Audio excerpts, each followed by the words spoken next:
6 o'clock, I'm calling the meeting to order. Please stand. Pledge allegiance. I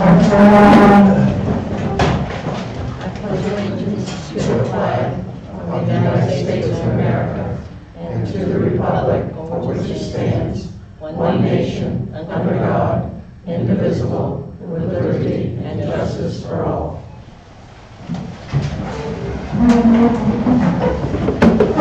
My normal message to the audience, if you have a cell phone, please either mute it or turn it off. Thank you.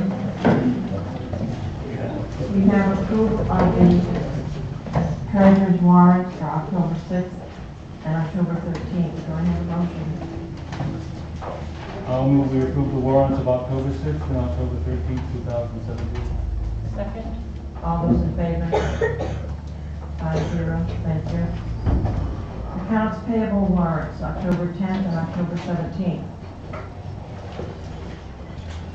I'll move that we approve the accounts payable warrants for October 10th, 2017 and October 17th, 2017.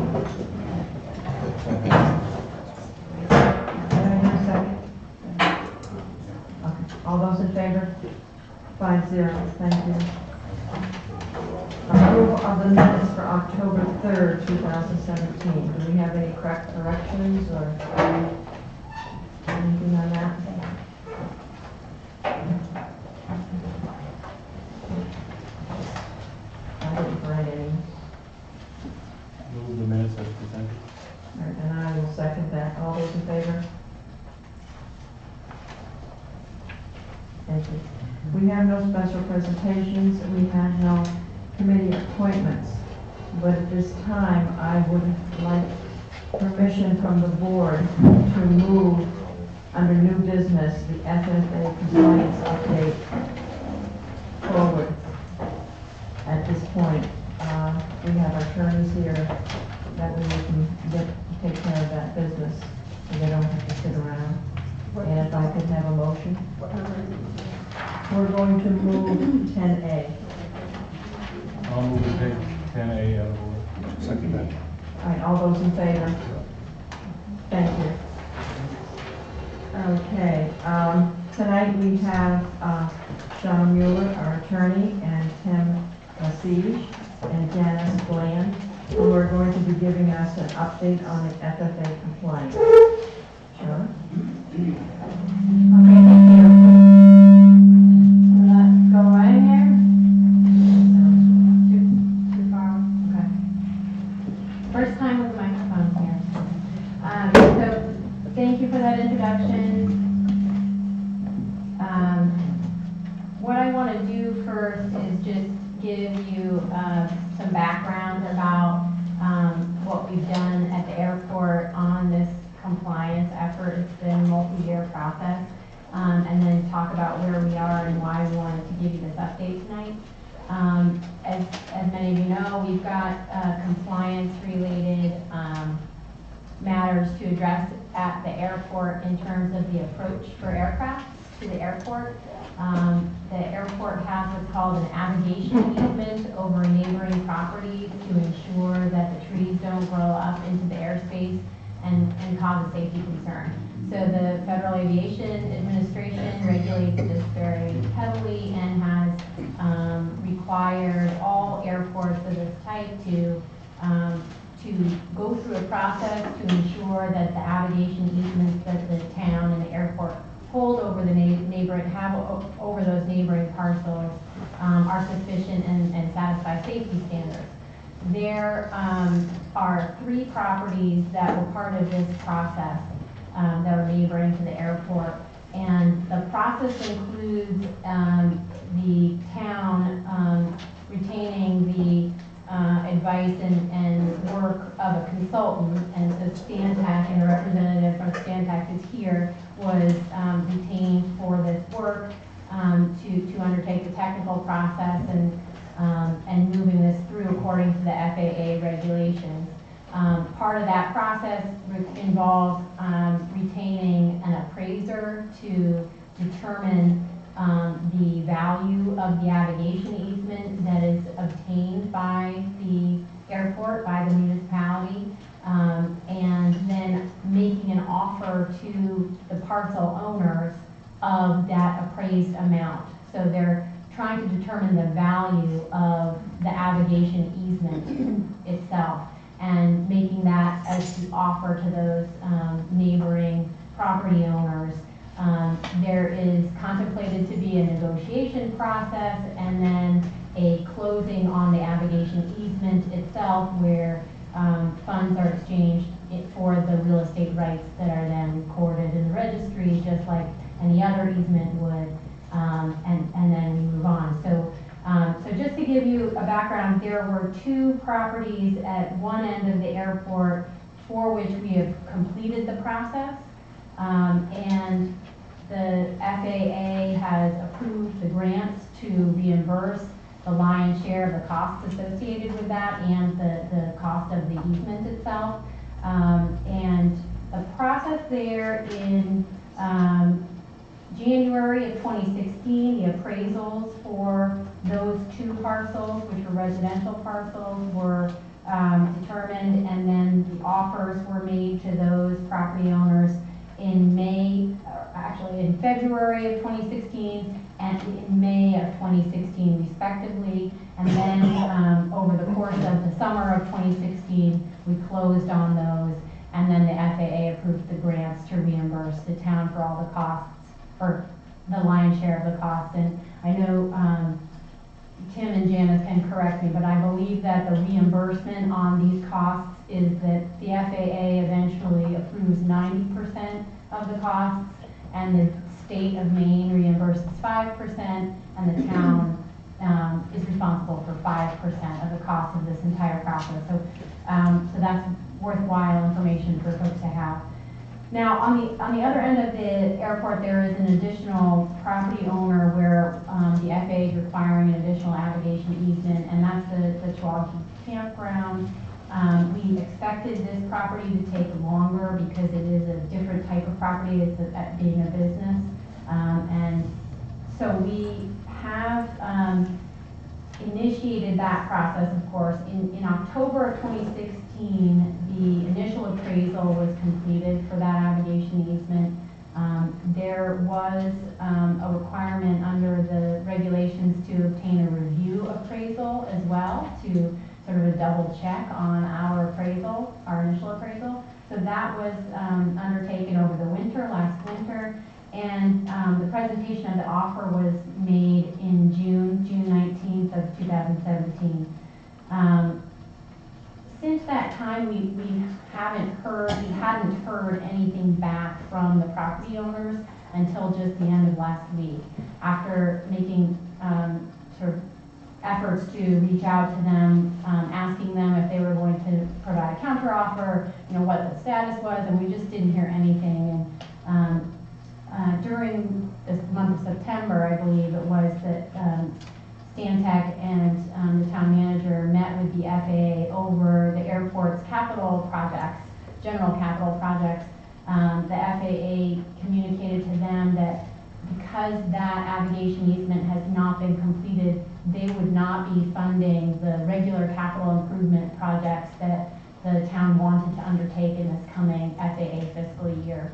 And that they would not be approving future capital improvement projects for reimbursement unless and until this abrogation easement is brought into compliance. So, we've communicated that with the property owners, and I was successful in talking with the property owners' council towards the end of last week, and he told me that they have been having a difficult time retaining an appraiser on their side to undertake that work and help them prepare and consider whether to make a counter offer. And so at least we now have an explanation for how much time has gone by. But I did want to describe the ramifications here of if we still continue to have a scaled negotiation process, we will not be receiving additional funds from the FAA that will be required. And I know that folks can talk about what those capital needs are, but it is also worth you all understanding that the process to this point on this particular navigation easement has cost the town money. We anticipate that the FAA will approve a reimbursement grant at the conclusion of it. But the longer we wait, the longer the town is spending on the consultants and in my time in undertaking that work. In addition, they do have another lever, the FAA that is, in that whenever the FAA provides grants to the airport, to the town, which is the airport is the same entity legally, there are certain grant assurances that we make to the FAA, and that includes certifying that we will keep in compliance with the safety standards. So they can come back if this does not ever get resolved and say, you know, all those grants we provided to you over the course of recent years, we now have the right to legally claw that back. So there is a really significant financial implication of this process resolving in a successful way. There is an option that the town has if the negotiations don't move forward on the schedule that is required, and that is something I know nobody wants to do, but I want to make sure you all know that we may have to come back with a proposal of using the town's eminent domain authority to obtain the aviation easement. And just to give you a little bit of a description about what that process would require, much of the steps, many of the steps of the eminent domain process have already been completed. The appraisal part, the making of the offer. There's a lot of the requirements of the FAA process for eminent domain that we've already done. But we have to comply with state law in that process, and for a town like Wiscasset, eminent domain is required to be not only approved by the board, but also the town meeting. So if we end up feeling that it's necessary to come back and ask the board to take that action so that we can come into compliance and not put the financial position of the airport in jeopardy, it will be a condemnation order that would then go to the town meeting for a vote, which will require some education process to explain, you know, why would the town use this eminent domain authority in this kind of situation. I think that's all I wanted to say initially, but I don't know, Mary, do you want to have Tim get up at this point and add anything, or just ask the board if they have questions? I think that it might be appropriate to take questions from the board and then let Tim speak to the board from the FAA's perspective. Does the board have any questions?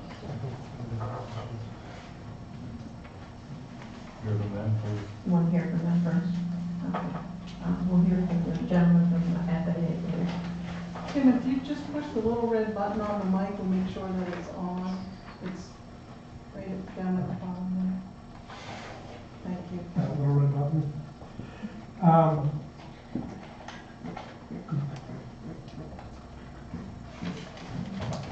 Good evening, everyone. For people who don't know me, you recognize right off the get-go I have a speech impediment. For people who do know who I am, you've probably heard this before. I have a speech impediment. I stutter. I have a friend here in the audience who knows this entire presentation back and forth. So if I start stuttering, they're going to finish the word for me so we can be out of here before midnight. I just want that out in the open. You're fired. I'm not paying you this evening. Just understand that. My name is Timothy Lesage, and I'm the aviation engineer at the Maine DOT. My job is to oversee these projects. It's to help the airports, to help the towns, and help the FAA all work toward a common goal, common answer to all the problems we have at all the airports in Maine. So my job is from Sanford to Frenchville, Jackman to Eastport, each of the public airports that FAA helps support. I do want you to know that the rules that we help enforce and that we help work are all FAA regulations and requirements. Maine DOT operates under Title VI for aviation. And it's basically our job is to help the FAA with the FAA program and help the airports manage all the airspace and projects that they have. So just up front, this is not Maine DOT coming down to any airport in the state saying you have to do this. We're basically saying FAA requires us to do this. So I want that right out front. So I'm not the bad guy, I'm just the messenger. Shauna, you're absolutely right. FAA provides 90% of the project monies. Maine DOT provides 5%, and each town is required to supply the other 5% for all projects. In this instance, when it comes to land acquisition and easement acquisition, we all have to follow the federal regulation known as the Uniform Act. And that's the short name, the Uniform Act, which requires when you spend any federal money on a project that we have to have it appraised by a licensed appraiser. If the value of if the suggested fair market value was over $10,000, it is required that a review appraisal happens. That reviewer not only reviews that the first guy followed every step in the book, but that the other parcels he looked at were reasonable. So, as if you had an appraisal on your house when you try to sell it, if you don't like it, you go to a second appraiser, usually they come back with similar properties and similar value. That's what the review appraisal does, is he double checks the first guy to make sure that he's on target. This happens pretty much at every airport in Maine. I've dealt with it personally at the state airport in Augusta. So this is nothing new. Please note that when that is done, we are required by federal law and the Uniform Act to offer the fair market value that was determined. The airport and the town are not allowed to offer anything less. They have to offer that fair market value. And again, like when you sell your house, you set the price at X. A buyer always wants more. So once we offer that first fair market value, landowners get the right to start a negotiation, because that's the opening salvo for a negotiation. We offer fair market value, that's required of us. The landowner then has the opportunity to start negotiating for additional monies. That's in the law. I'm not telling you any secrets. I've handed each of the board members what Maine DOT does as a landowner's guide to property acquisition. So they all have that. It's a handout Maine DOT appraisers give when they go out and negotiate and talk to landowners. I am not one of those appraisers. I'm an aviation engineer, so don't ask me how to do an appraisal. It's not my job. But in that negotiation, there are a couple ways to renegotiate. You can ask for additional money. So, and I'm going to just use FAR numbers, or odd numbers. If the appraisal came back and said, that's $1 million parcel that we need to buy, and I'm going to go land acquisition to kind of give you a general, and the homeowner said, no, I want $2 million. I want twice as much. FAA is not just, won't turn around and say, well, give them $2 million. It doesn't work like that. We have to work off the fair market value. If the return is substantially different than the fair market value, in that case more than 100%, FAA would require that the homeowner provide their own appraisal, meaning they need to go out and spend money on an appraiser to get an appraiser to give them a new number. At which point, again, when you hire appraisers, they usually all come back very close to the same number within, in that case, probably $30,000, $40,000, maybe $100,000. But 10%. I mean, if their appraiser comes back and says it's 1.1 million, that's fair and reasonable. We get to negotiate at that point. So that's what we're looking at in this case. I understand you had said that the campground had problems finding an appraiser. I understand that, Maine DOT is having the same problem. There's now a shortage of appraisers in the state. That does not stop anybody from negotiating. An offer was made, a counter offer can be made. The difference is if that counter offer is twice what the fair market value is, the answer from the FAA is show us proof. That's ultimately what will happen. If it seems to be a reasonable offer, we get to come to the table and actually start negotiating, start talking. So I did want to put that out there as far as that goes. I've also handed to the board members a couple of groups of paperwork. There's a large one, 10 pages or so with a paperclip on it. These are the grant assurances that Shauna had mentioned. These are the rules that every airport has to follow when you sign for an FAA grant. FAA and Federal Highway will never give you free money. We all know there's no such thing. When you take FAA money and you sign the grant, you have to abide by 39 different grant assurances, I believe. They're all spelled out. And I'm not a lawyer. I'll be honest, I have not read each and every one of them. But I know when it's time that we need to follow those, and I'm the guy at DOT that usually gets called in, and we work one-on-one as to what's going on. Within that, I also handed out 2 other sheets of paper. I kind of took excerpts from that for you. If you find the sheet that says the Airport Compliance Program, folks, I'll read at least the first paragraph to everybody and go over the paper. Everything here is copy-paste off the internet, so it can be found out on the internet. None of this is my writing. This is all federal regulations. The Airport Compliance Program is designed to protect the public interest in civil aviation. Grants and property conveyances are made in exchange for binding commitments. Those are the federal obligations, which are designed to ensure that the public interest in civil aviation be served.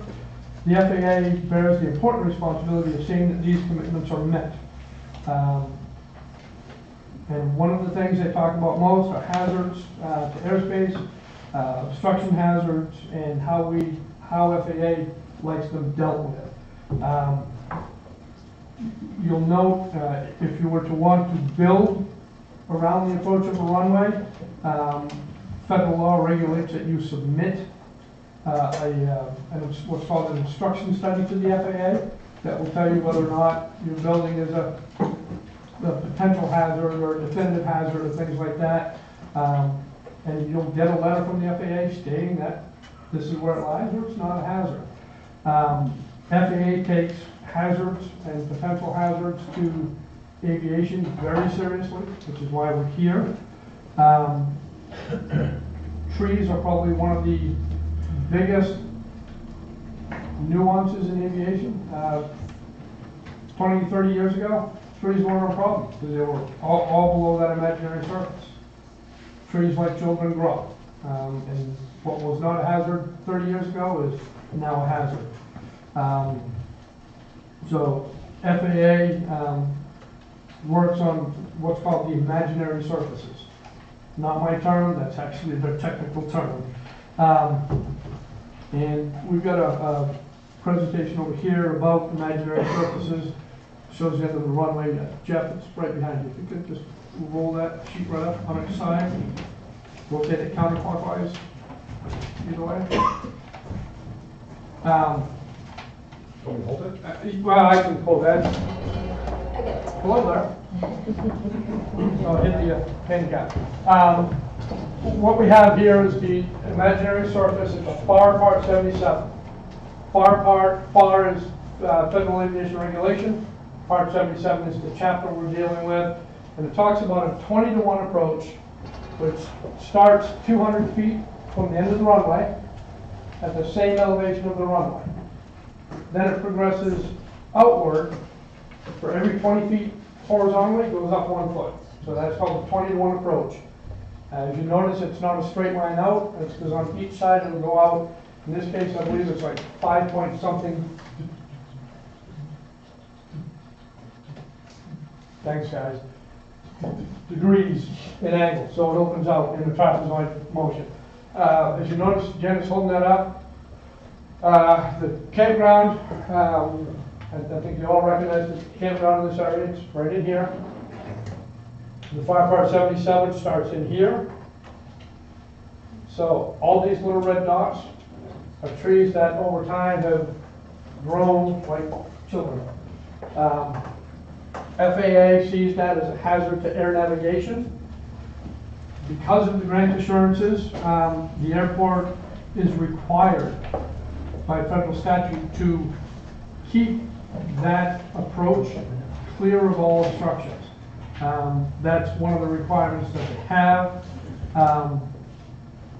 One of the penalties of not following that is they withdraw future funds. That's the first step. So any future monies coming in, as Sean said, the capital improvement program, the CIP, their first strike is you have trees in your approach. Next year's project gets delayed. If you wait another year, that project gets delayed and delayed. Now, the odd thing about the assurances is one of the first things it says is you've accepted federal money. When we opened the airport, I don't know if it was a DOD airport or anything, but once they give you an airport, you are required by federal law to keep it as an airport, to keep it open, to keep it operational, to keep it maintained. That's first and foremost. I see a lot of people nodding heads, they understand all that. Federal money comes with strings. These are the strings. So the town of Wiscasset owning the airport is required to keep it open, keep it available, keep it safe. That's a requirement of the grant assurances we've accepted over the past umpteen years. I have no idea. I know they've accepted grants. I've been doing this since '07. I've seen them take FAA grants ever since. FAA, like Shauna said, will come to the table with 90% of every project. Some airports in Maine don't take federal money. Well, when it comes time to rebuild the runway, it costs $4 or $5 million. Those private airfields go, yeah, how come we pay for this? We're a public airfield. Wiscasset is a public airfield. We've looked at the pavement condition in Wiscasset. It's due to be reconstructed. Maine DOT took on a crack seal, crack repair project 3 years ago now, where we put a Band-Aid on it. And that's all we were able to do with federal money. We put a Band-Aid on it, but it needs to be reconstructed. Had I been able to get FAA to reconstruct it then, that was my first call. I'm like, guys, this needs to be rebuilt. That's my job to look and make sure it does or not. They said, not until the trees are gone. Period. So that's a $4 to $5 million project that will not happen until the approaches are clear. And that's simple FAA regulations. And again, I'm just a messenger. So that's what we're looking at. I mean, we have I've brought in, if anybody's really interested, I'm probably sure you're not, FAA has a compliance manual online. You look at it at FAA.gov, at the word compliance manual, that's about that thick. That's what they use to whether or not we're in compliance. And this hazard stuff is just a small part of compliance. There are TURP surfaces, terminal approach procedures that they have for airports like Wiscasset, Fire Part 77 surfaces. There's a whole lot of stuff, and being an engineer, it's not always boring to me. To you guys, I'm sure it is very boring because it's stuff. Everything is online. If you're really interested, FAA.gov, you'll find whatever you need up there.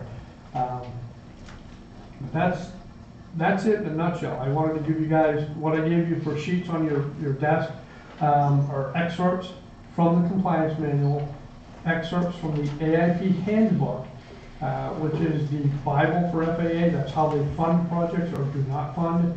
It tells you what's eligible and what's not eligible. So that's, again, those are all online. I try to condense it for you so you're not reading a couple hundred pages of stuff. I wanted to give you what's appropriate right now on this issue. I know you touched on eminent domain, and I would like to speak to that for a minute. Eminent domain, everybody hates the word, and I understand it. In order to go eminent domain for anybody, the first steps you have to do, get it appraised, get a review appraisal, offer the fair market value. So whether you go negotiation route, which is what we're doing, those 3 steps all have to happen. Eminent domain, those 3 steps have to happen. That fair market value has to be offered. The difference between a negotiation and the eminent domain or notice of taking or condemnation says, we're gonna condemn it, we're gonna take the right so that we can do whatever we have to do. We're gonna give you a check for the fair market value so that we can move forward. That does not stop right there. Folks that work with condemnation in eminent domain have the right to get a mediator and say, I don't think that was enough, or I'd like a little bit more, I'd like something. They have that right. That is state law. Nobody's going to stop you from doing that. The downside, and in my personal opinion, the downside when you do that, you now introduce a mediator and you start losing control of the whole negotiation. Now it's a mediator. So when you go the negotiation route, you have control. When you go eminent domain, you're now handing part of that control to a mediator, and ultimately, if you're not happy with that, you can go to court. It's a long, drawn-out process. It can get very expensive for everybody involved. We at Maine DOT, and I'm sure the town, and I know the FAA prefer the negotiation. We'd much rather settle it without having to use that nasty term of eminent domain. Nobody likes it. We all know it's been abused around the country before. We don't want, if we have to go that route, if the town has to, it's not an abuse of what we're doing. It's just simply to get the trees cut so that we can get the airport into compliance, so that we can continue with other projects at the airport that need to be done, that the airport would like to see done, that the town would like to see done. I mean, I'm kind of a fan of your airport with the Texas Flying Legends. If we don't cut the trees, they don't get to come back. That's one of the downsides is some pilots will go, nope, not happening. There are alternatives, and I'd be derelict in my duties. I understand that during master planning projects that the town has looked at different alternatives other than cutting trees, like shortening the runway or extending it in the other direction, that those were not feasible due for cost. The cost of extending and moving things like that gets to be astronomical. Somebody, I guess, mentioned rotating it. Well, if you want to rotate it to get the approach away from the campground, you now have to buy Chewonki Foundation property. And now you have to do all new clearing, all new approaches, everything else. So you can see the price just going up and up and up and up and up. So FAA also looks at all that, looks at the feasibility of their program, their money. Like every one of us, FAA has a limited pot of money that they're trying to give to airports in Maine. And we have to fight for it every year when we do a capital improvement program as to who gets priority and what. So that's kind of, and I did say in a nutshell, because it wasn't really short, but I hope I explained a lot of it. So any questions? Because I happily answer them. Does the board have any questions?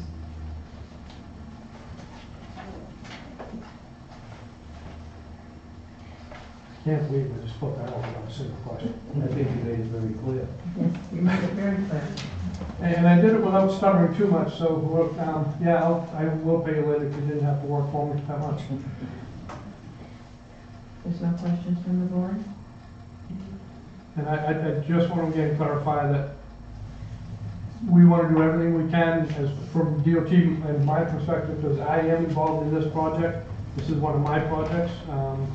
I'm the main counterpart to the FAA compliance officer as well. So I deal with the land acquisition, easement acquisitions, compliance, engineering in general. So I'm all sorts of hats compared to like 4 or 5 people at FAA.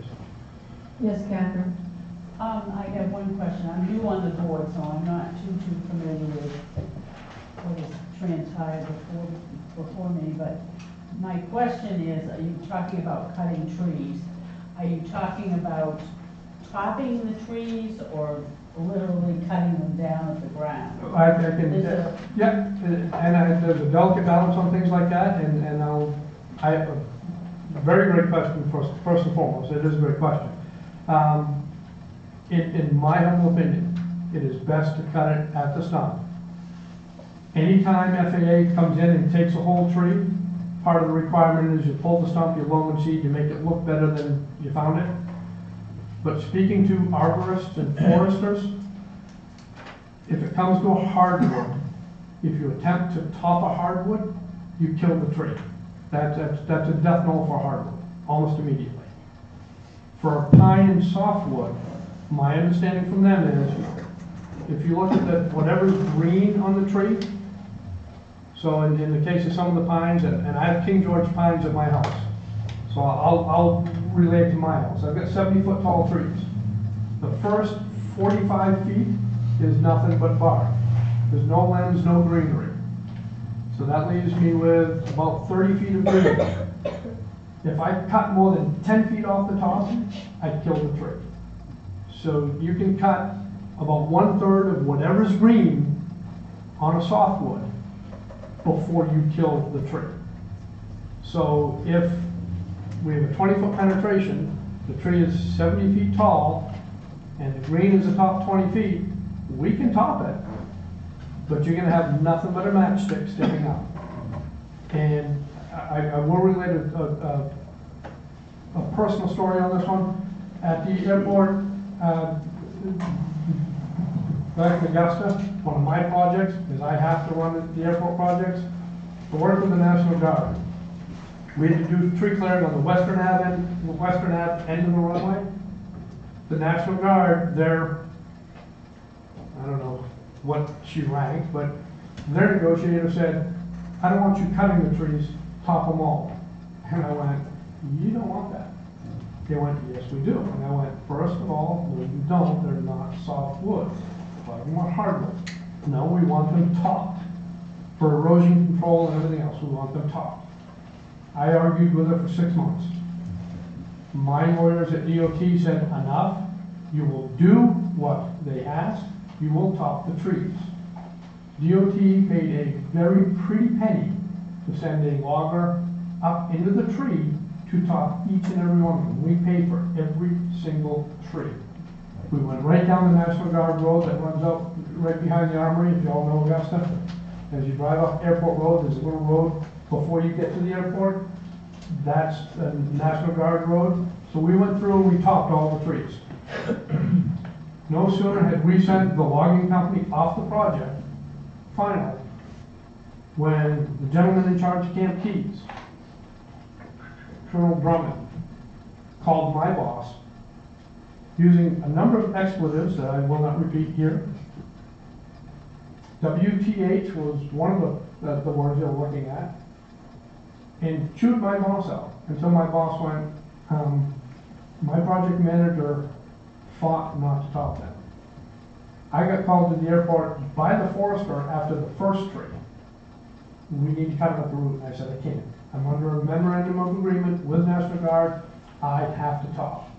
We argued for 3 days in the field, and I'm like, guys, I have an agreement, I cannot break this agreement, can't. Colonel Drummond marched right down to my office, pulled the assistant bureau director in, pulled myself in, proceeded to ream me, and I said, Colonel, I said on the first tree it looked like hell, but I couldn't do anything. It was your captain that signed this. And he goes, I don't give a damn what the captain said. You will cut every one of those trees at the base. And I said, do you want it loamed and seeded, sir? And he said, no, leave the stumps for erosion control. And I said, that was my plan on day one. So I look at people that tell me they want trees topped, and honestly, I kind of go, do you know how bad that really looks?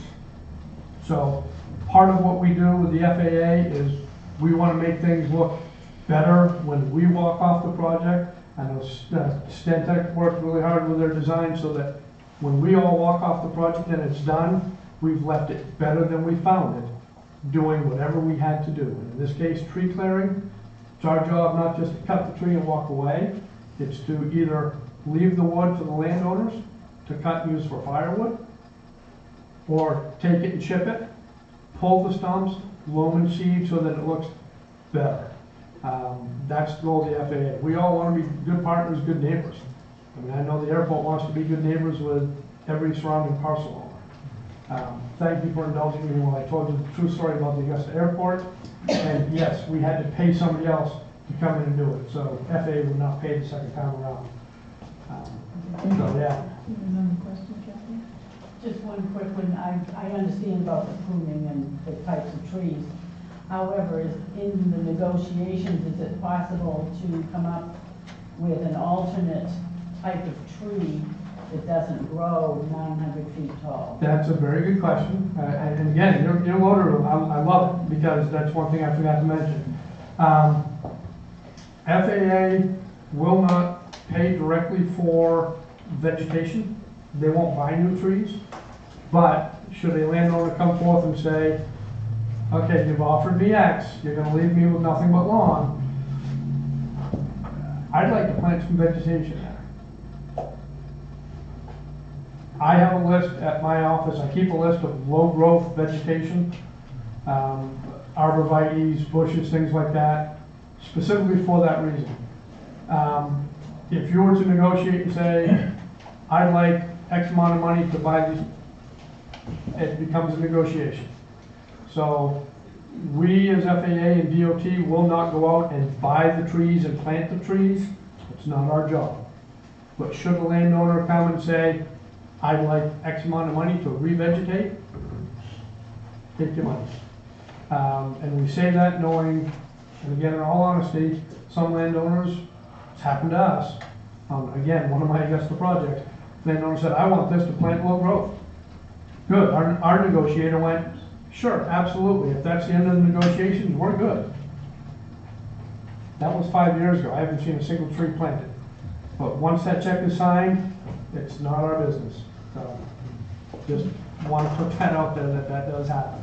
What is low growth? How tall in your book there you have trees that the campground could purchase? It's going to depend upon, the hard part is how close to the end of the runway, because a low growth arborvitae might grow to be 15, 18 feet, but if you put it too close to the runway, it's going to be too tall.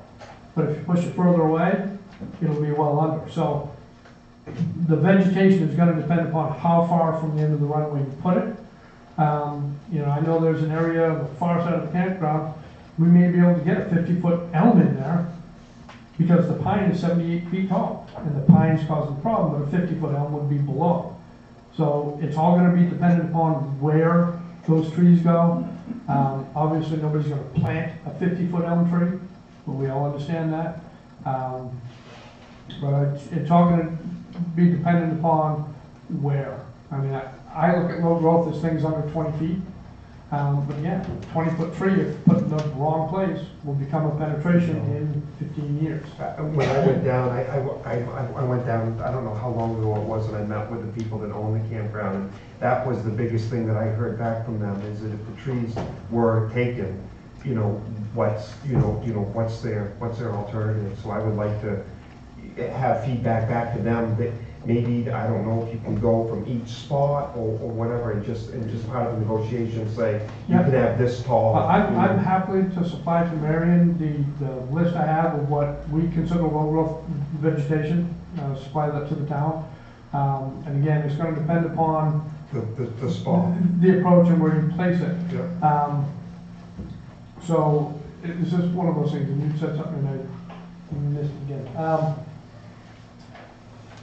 It's all going to, it'll depend upon, like I said, the distance away from the runway, what low growth is actually noted as.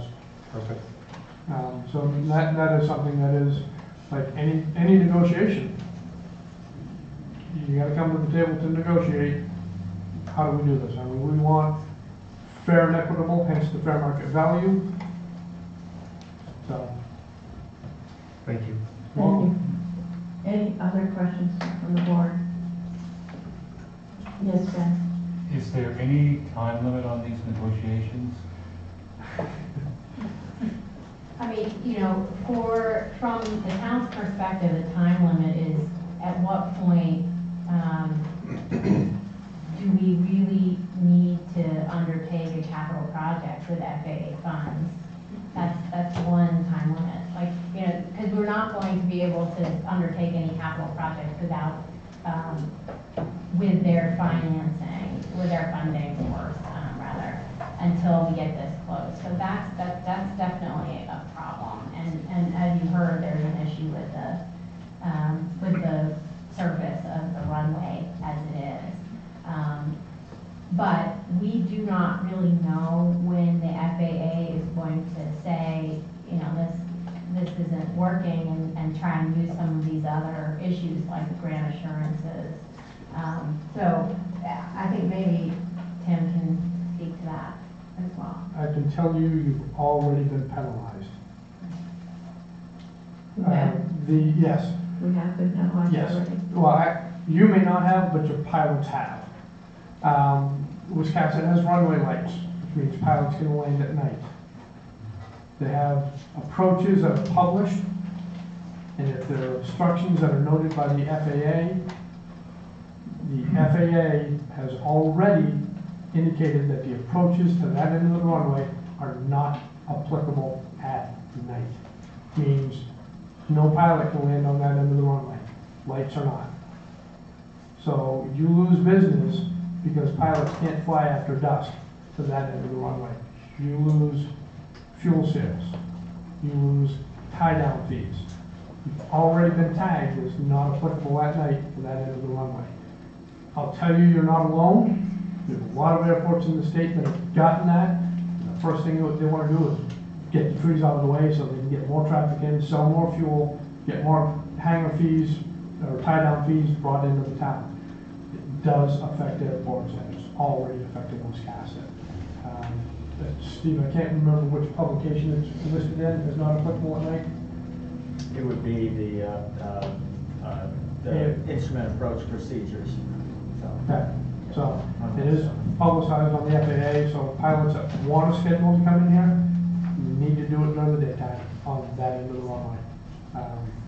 Unfortunately, that's the way it is. Trust me, Judy, I'm dealing with that with about 20 of my airports. Yeah. Fun times. Well, thank you. The board has no more questions. Well, I appreciate the update. Shauna, is there anything else you'd like to share? No, I think I've covered it for the moment. All right. Well, thank you very much. Thank you. Okay. If you do have any other further questions, I actually would like to be in Waterville with my wife at a concert. So please forward the questions to Marion. Marion, you've got my email address. You've got my phone number too. Feel free to send the questions up. I'll answer them as soon as I can. Thank you very much. Thank you. Yes. May I make a statement, please? It's not about, it's not about historical ordinance. No, I wasn't going to say that. Yeah, I really don't think we need that comment. I've been a pilot since I was 14. I hold a flight instructor's rating, and I've flown out and taught over Kiwi, which is the airport, and we call it Wiscasset Airport. From a pilot standpoint, what we're talking about is the difference between life and death and staying legal with the FAA. So I support any type of compliance that we can do at the airport, because the airport represents a definite economic boost to the town. And I know people love trees, but as soon as you said we have to have a low growing type of bush, well, I have exactly the other, a really great idea. If you take out the trees, and on that area there's going to be a great deal of sun, some entrepreneur can walk in there and say, I'm going to grow 900 grapevines. Grapevines don't get much better. I know that because I have them in my backyard. And you can really start a completely new industry for the town. Thank you. Well, thank you very much. No, I lose weight. If anybody wants one, I'll leave it. Thank you, Tim. Thank you very much. You're fine, thank you. Enjoy your time. You guys all, is there any other questions? I'm happy to answer them if they're allowed from the audience. No, we're good. We're good, thank you. I apologize for running, but for all of you who are married, you totally understand that. When your wife buys tickets, you don't.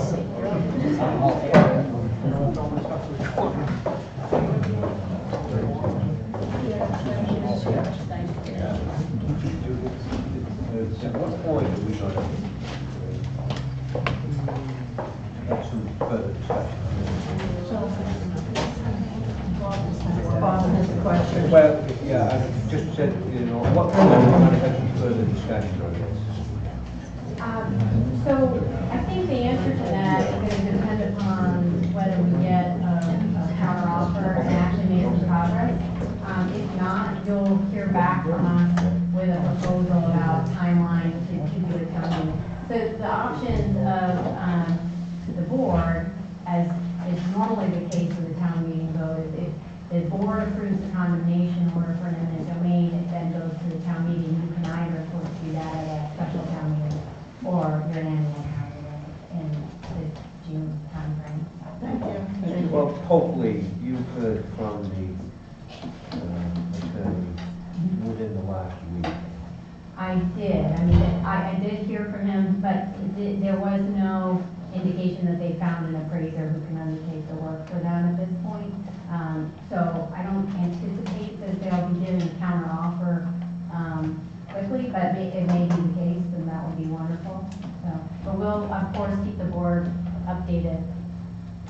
Great, thank you. And I can assume that they know that they can negotiate even without this appraiser, according to what the gentleman said. You know, we'll have conversations about that. It is about making sure that a counter offer can be approved by FAA, and I think that's why they want to do the appraiser. So that'll be part of our ongoing discussions, so thank you. Are they given a time on it at this point, or are we just waiting for them? The time frame that we requested a response by has long since passed. Okay. So that's what I can say. Okay. Well, thank you for the update, and please keep us informed. Okay. Thank you. Thank you, Sam.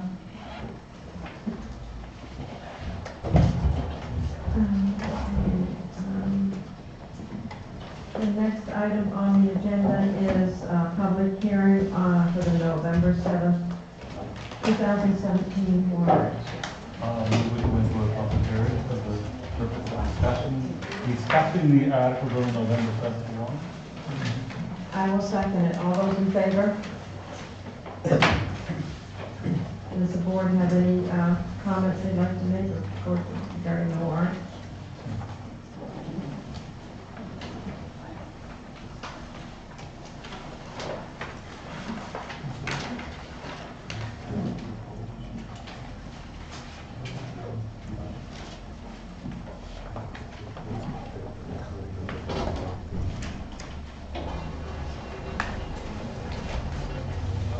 Jeff, did you have a question? This was discussed with them. Okay, cool. Just wanted to make sure that was everything.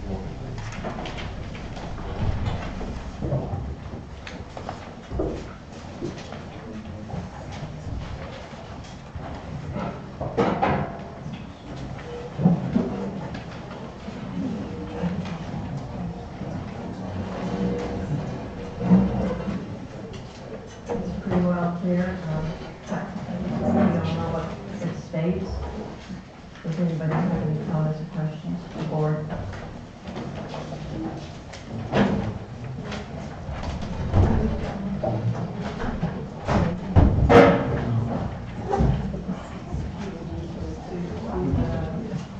Thank you, guys.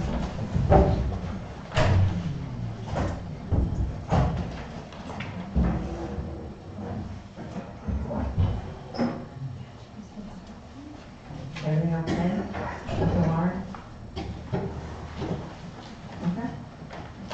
Moving to come out of the public hearing. I'll second it. All those in favor? Okay, we will go on. The next item on the agenda is the public comment section. At each regular selectman meeting, there'll be time devoted to any resident, taxpayer, or in the case of an organization, an authorized representative of a resident or taxpayer of the town of Wiscasset to address the selectmen. Is there any open comment, public comment? Yes, Steve, please.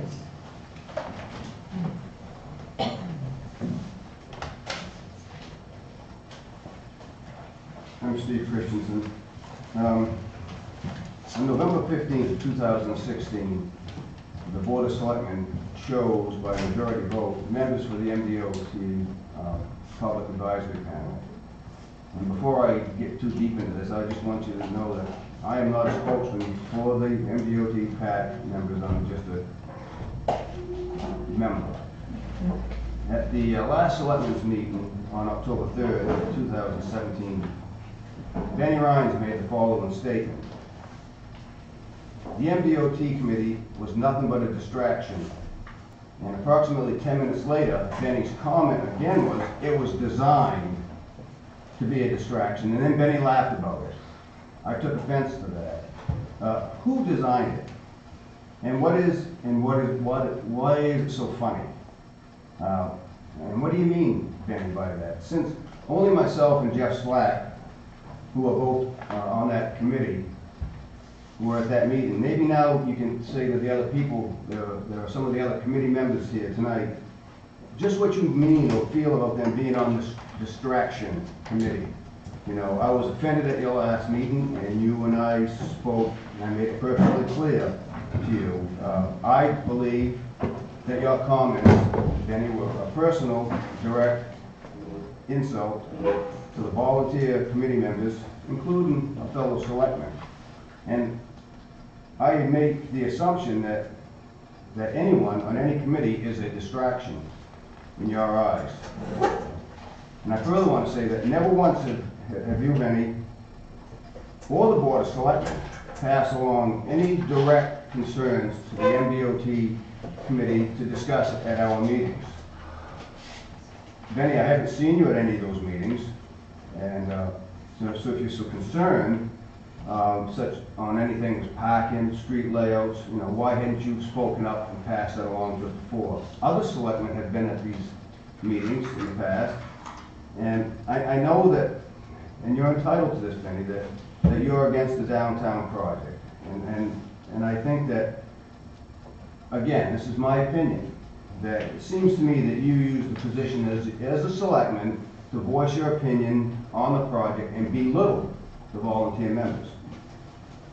Another comment that you made at that last meeting was, meaning you, Benny, was in town last Saturday, I guess it was for the Red Zeets proclamation, and you stated that all the parking spaces were filled and people were milling about.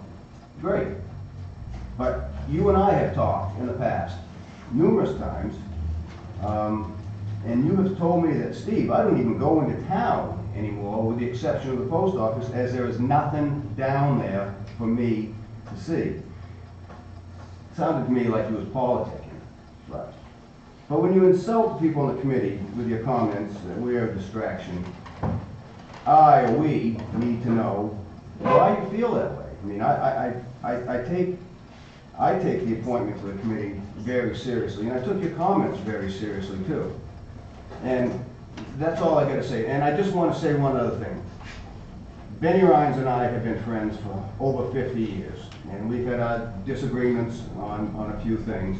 But I just thought that the other night, Benny, that was, I don't know, you talked me up on it. So I would just like to hear if any further comments that you'd like to make. I don't want to sit here and discuss and argue and banter back and forth. I just wanted to voice my concern, you know, and pass it along to you. And I don't want any hard feelings. No, like you said, we've known each other for 50 years. Maybe I might have been able to speak a little better on the issue, but as I tried to relay to you a couple of weeks ago, as far as the distraction part, I was directing that entirely at the state of Maine and how they go about getting projects passed within communities. I believe I'm correct when I state this, that the idea of that committee itself came from the DOT, it didn't come from here. And that was part of what I meant by their strategy to get something passed.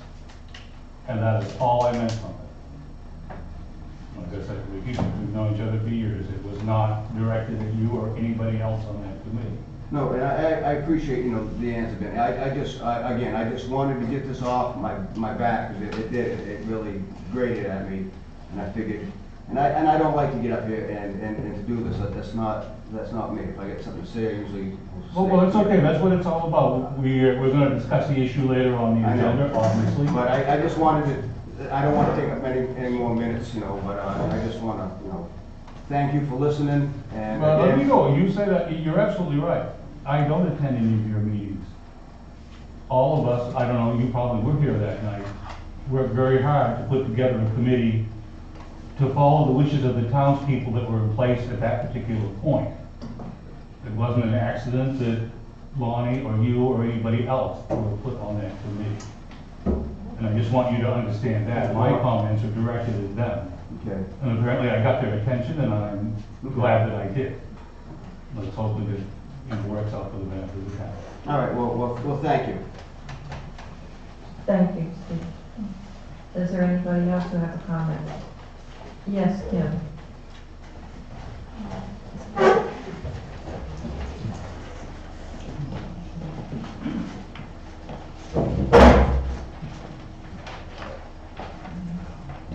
Kim Anderson. I just wanted to talk about the FAA thing and the airport and Chewonki Campground. Last year when I was doing my research and trying to run right for selectmen, I attended all the airport committee meetings. I attended all the committee meetings. I heard from people. I went and toured the campground. So I learned about that issue a very little bit, just the tip of the iceberg probably. One of the things that the campground owners pointed out to me is that their family business has been there for 50 years, and they pay taxes. They pay property taxes to town. I have no idea how much. I do know that the airport is almost a break even, so it's not a big revenue generator for us. And so I wonder what the difference is in the numbers. And if you go to Chewonki Campground and you walk through, it's a beautiful place, right? It's got the view of the Chewonki Neck, and it has these great tall pine trees, and there's like this lane that you walk down, and it's lined by these cathedral pines, and then there's tent sites along that road. And so if they cut all of those trees down, right on the other side of a little bit of woods that'll be cut down is a big clearing where I guess the airplanes come in. It's gonna decimate the campground. Like, I can't imagine anybody wanting to tent in, a big open field like that without any trees. So if it should kill their business, right, in a worst case scenario, how much would we lose in revenue until the Y guy comes? It's great, or somebody else makes a go of it. And then how does that balance out compared to the airport, which doesn't generate revenue? It's almost a break even. I think it's subsidized by the taxpayers around 30 grand. I might be wrong, because this was in May that I looked at this stuff, and a lot of numbers since then. So I just wonder if there's any research, on what's the best value for Wiscasset taxpayers? Which would it be? And I'm sure you guys, this is an old project, right? Or an old thing, your turns, everybody's looked at it. But I would like to know, as a taxpayer, what's the value of the airport. I know from, not the current airport manager, but the last guy, he said most of the people who own planes there, not most, he said many of them don't live in town. I don't know if that makes a difference. And if we're gonna choose the airport, right, because we have all this FAA grant money, so our hands are tied, can we push that airport to try and increase revenue? If we're gonna lose the revenue from the Chewonki Campground. It's just thoughts that I had sitting back there. We don't wanna kill businesses, right? That's what a lot of people are saying that. This is a small business that might get killed. It would take a while before you could get even some arborvitaes, that would make the campground someplace people would want to pitch their tent. Thank you. Thank you. Any others for, anybody else in this public comment? Yes, sir.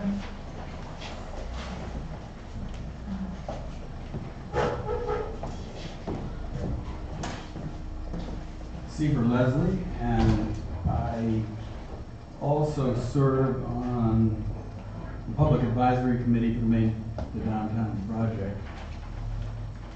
And I just want to say that I think, and I respect what Steve had to say, but I also think what Ben Rhines did a couple of weeks ago was very, very important, because we are all now looking at this issue much closer and understanding the ramifications to the town.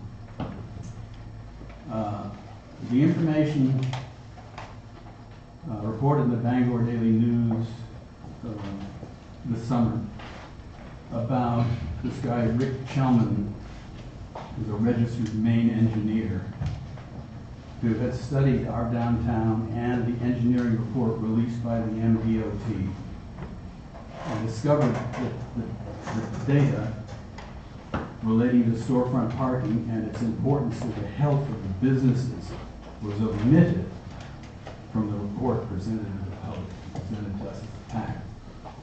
And I resent that as a member of the PAC, and I think that's really detrimental to the townspeople having a complete understanding of the impact of this project to the town. What we were given and delivered, proposed to see two different options, option 1 and 2, to the makeover of our downtown.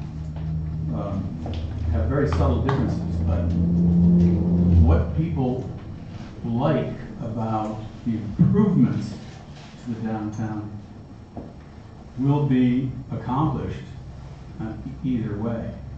The storefront parking is essential to the vitality of our economic engine here. And it's now being looked at very, very carefully since this engineer's report has come out. I think it's really important that we make this available to the public and let them see, now that the vote in June has turned over the direction of the project, and we've got to get the message to the DOT, to Augusta, that we must look at this project more seriously and how it's going to impact our community. This is the time to move, to ask them to come back to the table and to analyze the direction of this project. So I don't think it's fair of what the DOT has done to our community, because I don't think any of us in this town would like to see the downtown fail. It's very successful right now, and it's really important that we keep that healthy. And I think it's important that we as a town galvanize and say, let's slow this thing down and really discuss the importance of it. So I'm asking for everybody, as I serve on this committee with Steve and others, that we make these concessions amongst ourselves and discuss this and reach proper agreements which are important for the health of the town. Thank you. Is there anyone else? Okay, we will go on. Department head or committee chair. Department head monthly reports that we received. Does anybody have any comments regarding the reports?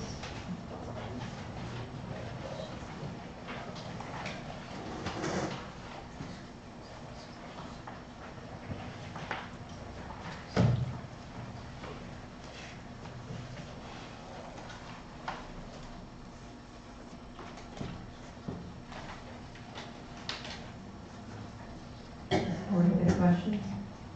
No, thanks. Okay. Parks and Recreation Director Lisa Thompson requests of road closure for October 31st, Halloween parade and block party.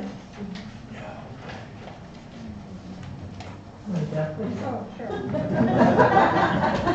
You don't think you're gonna sit, do you? I'm like, yeah.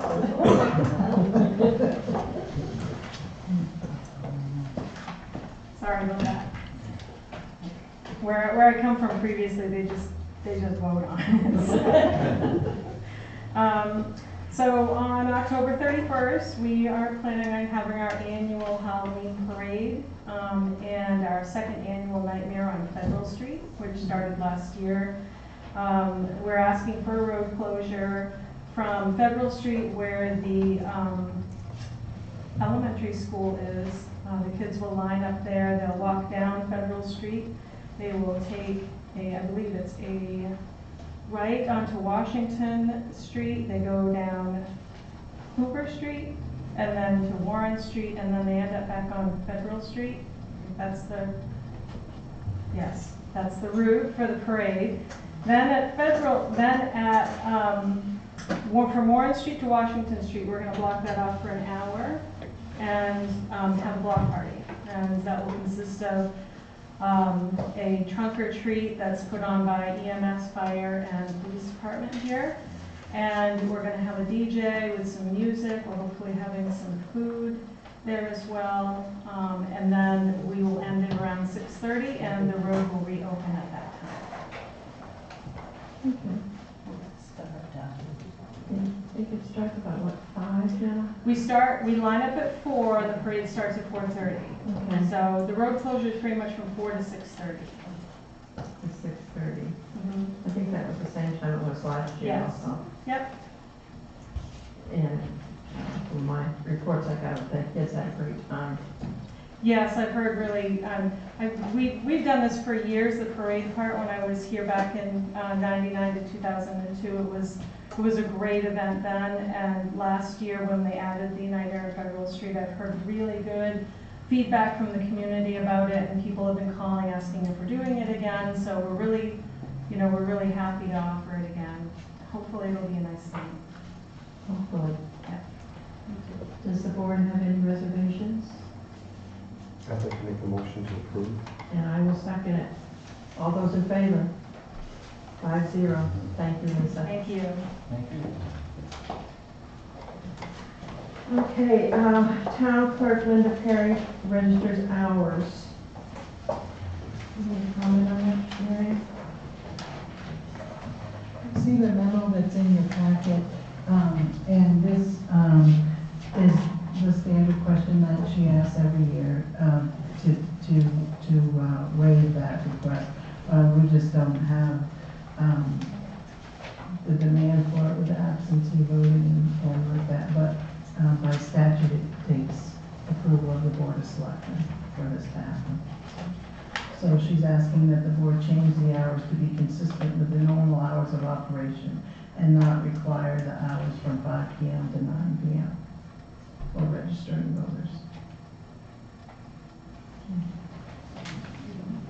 Okay, I'll make the motion to change the register's hours to be consistent with normal business hours of operation on 5 days prior to elections. I'll second that. All those in favor? Thank you. Oh, yes. And Marion has an announcement.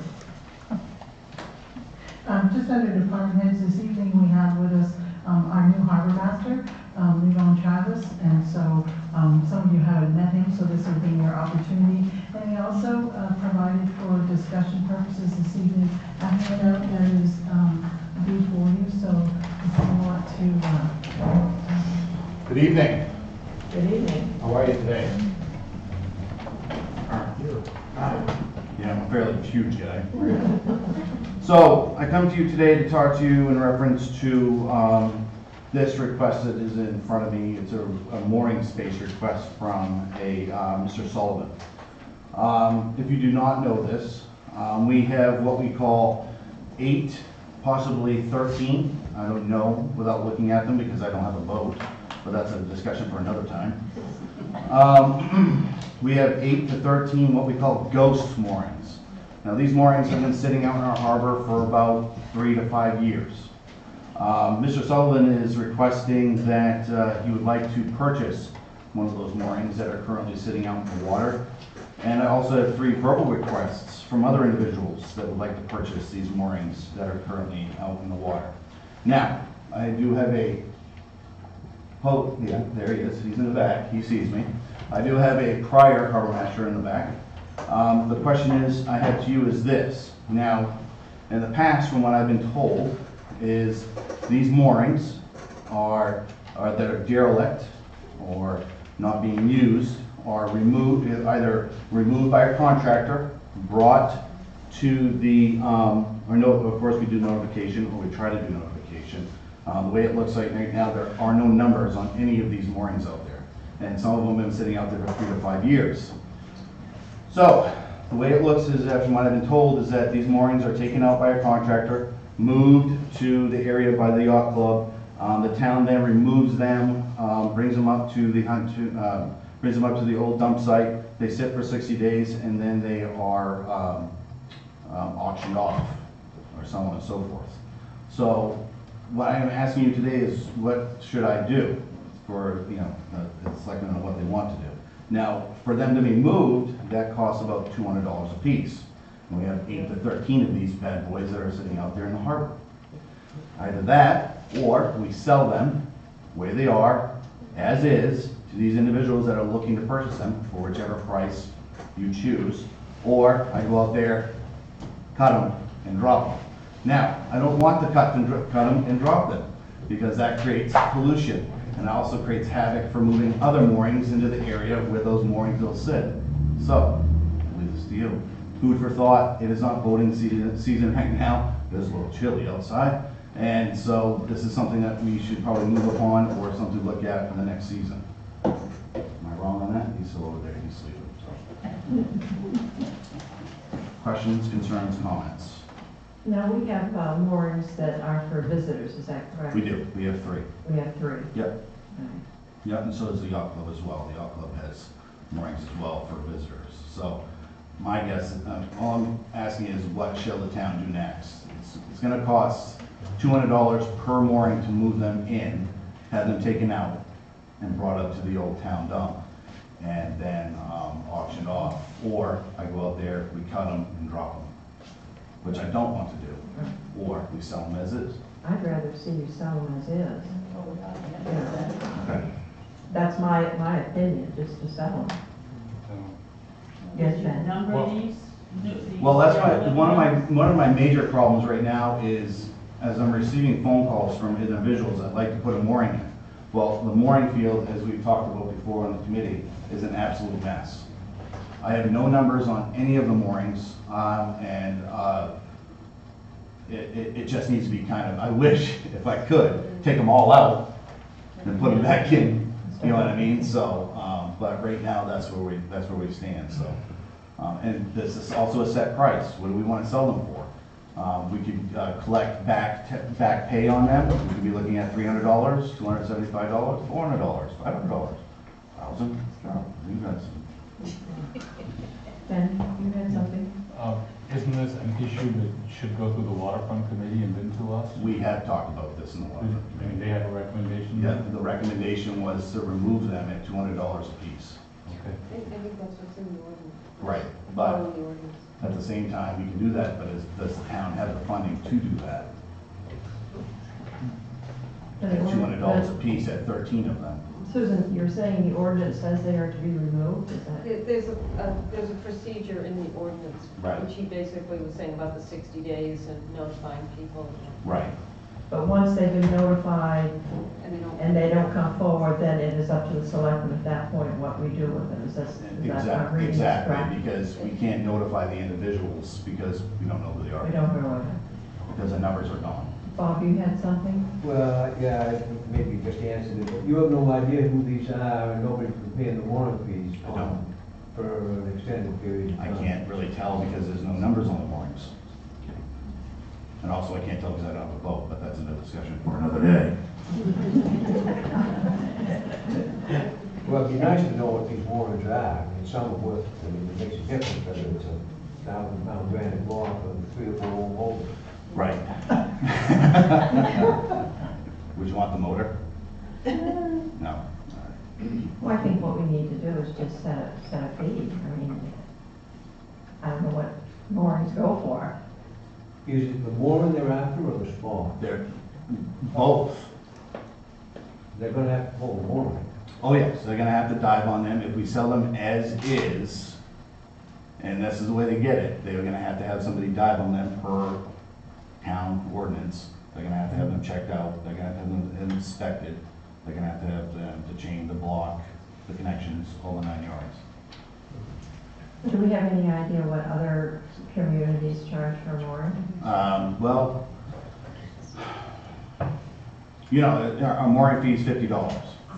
You know, so, you know, that's our fee itself, but at the same time, no, I don't. Yes, Susan. Go ahead. I'm sorry. Susan Robson, Wiscasset. I purchased one of these moorings that someone that didn't want anymore or whatever for my boat, and it was $800 with the block and the chain and the buoy. Right.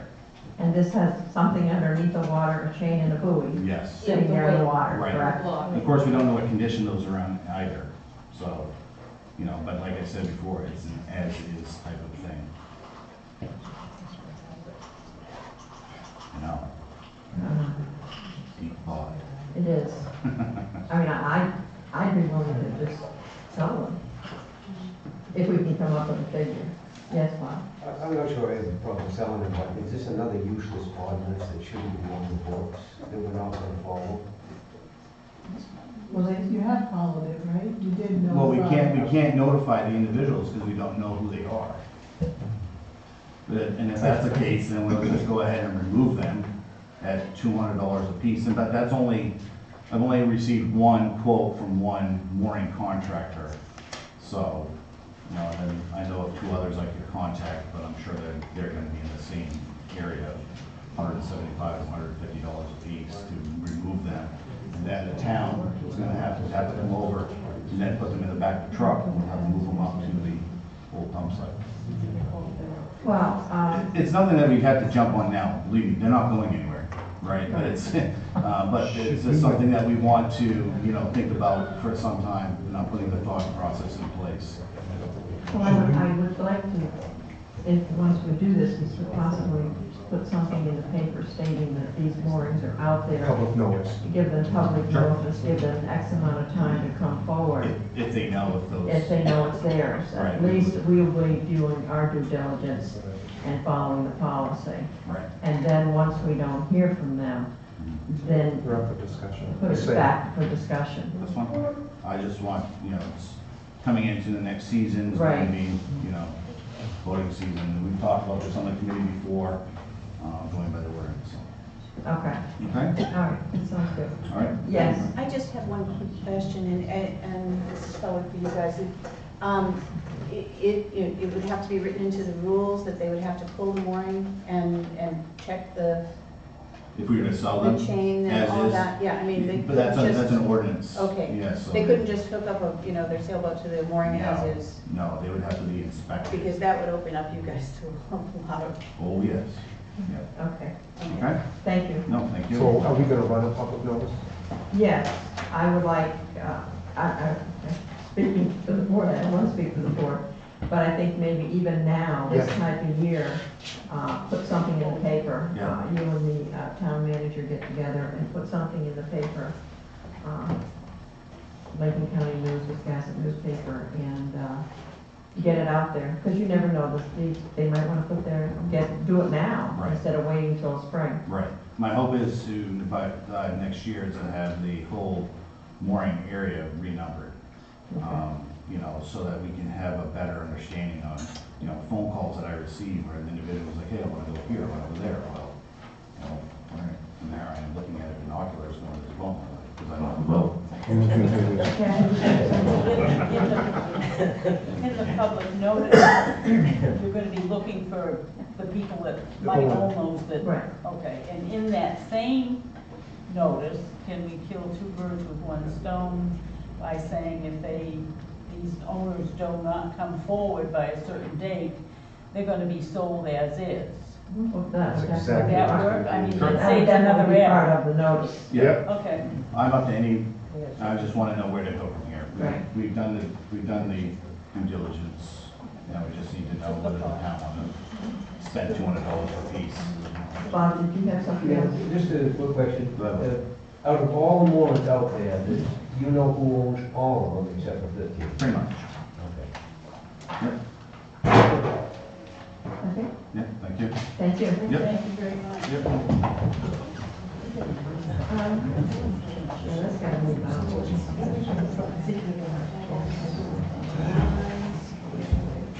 Okay, unfinished business. The town clock update. Is it working?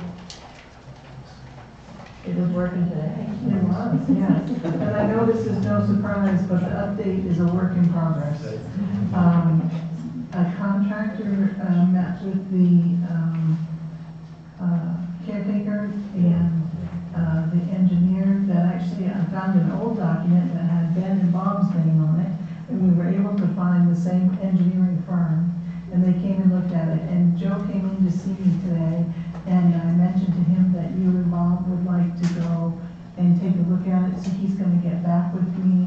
It'll be a Tuesday or a Thursday morning, and he'll let me know as soon as I know.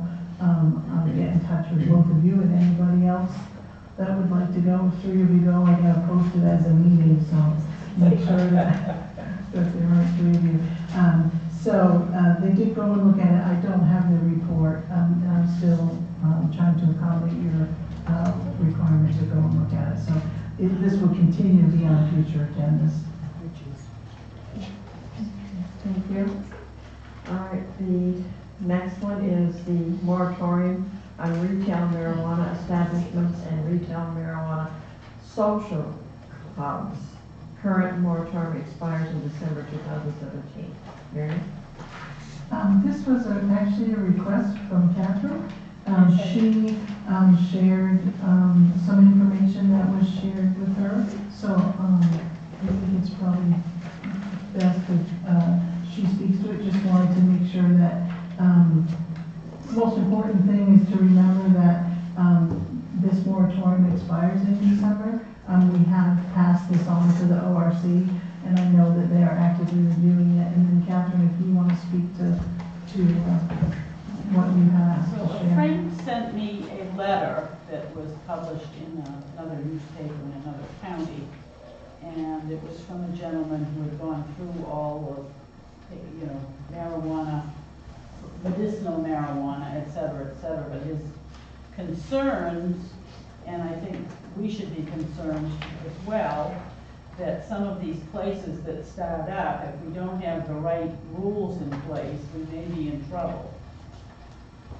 That's about the bottom line. I don't know how many times the state has voted on marijuana.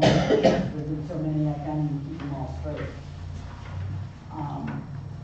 And she brought it to our attention, my attention, and also in the magazines that each selectman received from MMA, in municipal.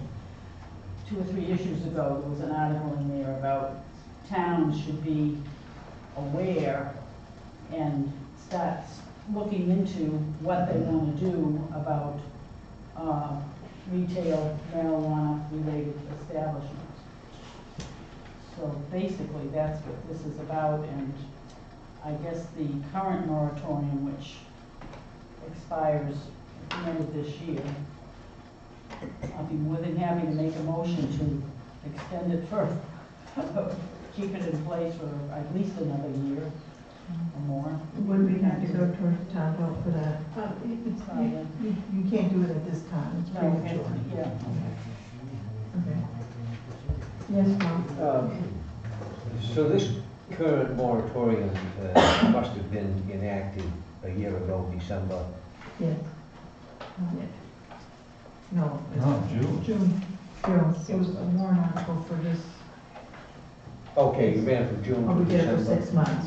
The moratorium legally could only be for 180 days, and it was enacted at the most recent town meeting, June 13th of this year. And isn't the ORC working on a ordinance regarding this? They are. So if we do not, we have to wait till December. I will check in with the ORC and see where they are on this. I have not spoken with the members of the ORC to find out. So let me do that, and I'll bring you back an update to see. I know that they've been reading a lot up on it, and I shared this with them. So let me get in touch with them, and I'll get back to you with that. Okay. Thank you. I talked with the state. The legislature has passed a bill that put a statewide moratorium in place anyways. I thought they did too. I don't know how. Yes, sir. They're currently working on that, the last tidbits of that legislation for marijuana legalization, because I've received many emails on it. So, yeah, there is a state moratorium still in place until they get everything kind of, exactly what Catherine said, that, you know, there's a lot to work out. So, yes, there are. So because the state has a moratorium, then Right. this isn't drop dead, that we have to do something before Right. December? Right. Okay. But I would like an update from the ORC. Yes.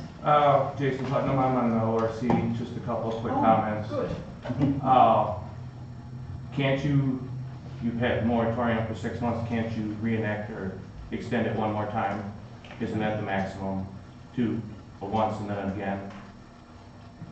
6 months and then 6 months again, There is that's a the provision maximum. that allows for an extension. Right, okay, but the other comment I wanted to make was that I read an article in the Portland paper, the group that's working on this in Augusta, I believe they're headed toward a thing where the town, to keep their moratorium, will do nothing.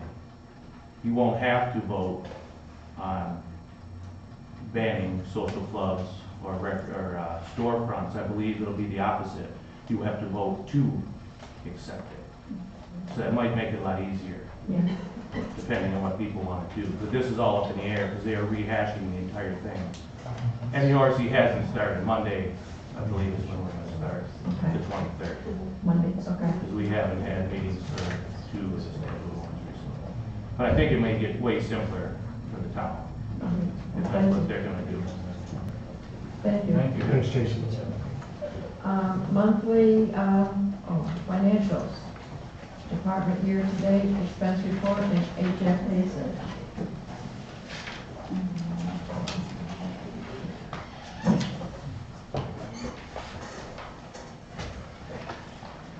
So as you can see from the financials that you have before you, we're in pretty good shape financially at this point in the budget. I am still working on the board's request to look at a $500,000 cut for the future budget, and that's a work in progress. The investment committee is meeting Thursday, so we'll have a more detailed response for you for the financials for our next board meeting. The meeting is at 5 o'clock on Thursday, and it is open to the public. If anyone's interested in attending, Jeff and I will be there, and the town treasurer and our advisor. Any questions on the monthly report? Departments?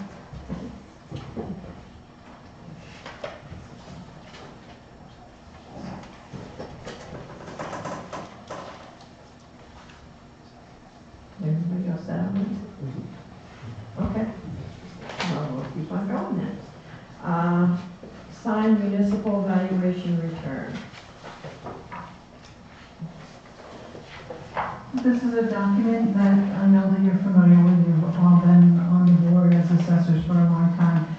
Once you file your taxes and do your commitment, there are 2 things that you have to do. You have to pay the county tax and you have to file the municipal valuation return. And this is due by November 1st. And this is basically a summary that we send to the state that says how much the town is valued at, what our budgets were, what we have collected for excise tax, what kind of forest land we have, farmland, and that kind of thing. This is prepared by your agent by using the information that he gathers throughout the year. Do you need a motion on this? Yeah, on your signature. I'll move we sign the municipal valuation return. I'll second it. All those in favor? Thank you.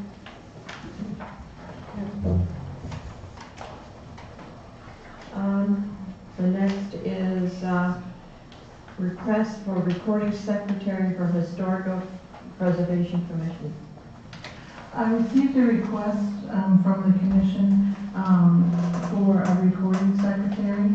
And I just wanted to bring it to the board. I don't have any position on it one way or the other than money.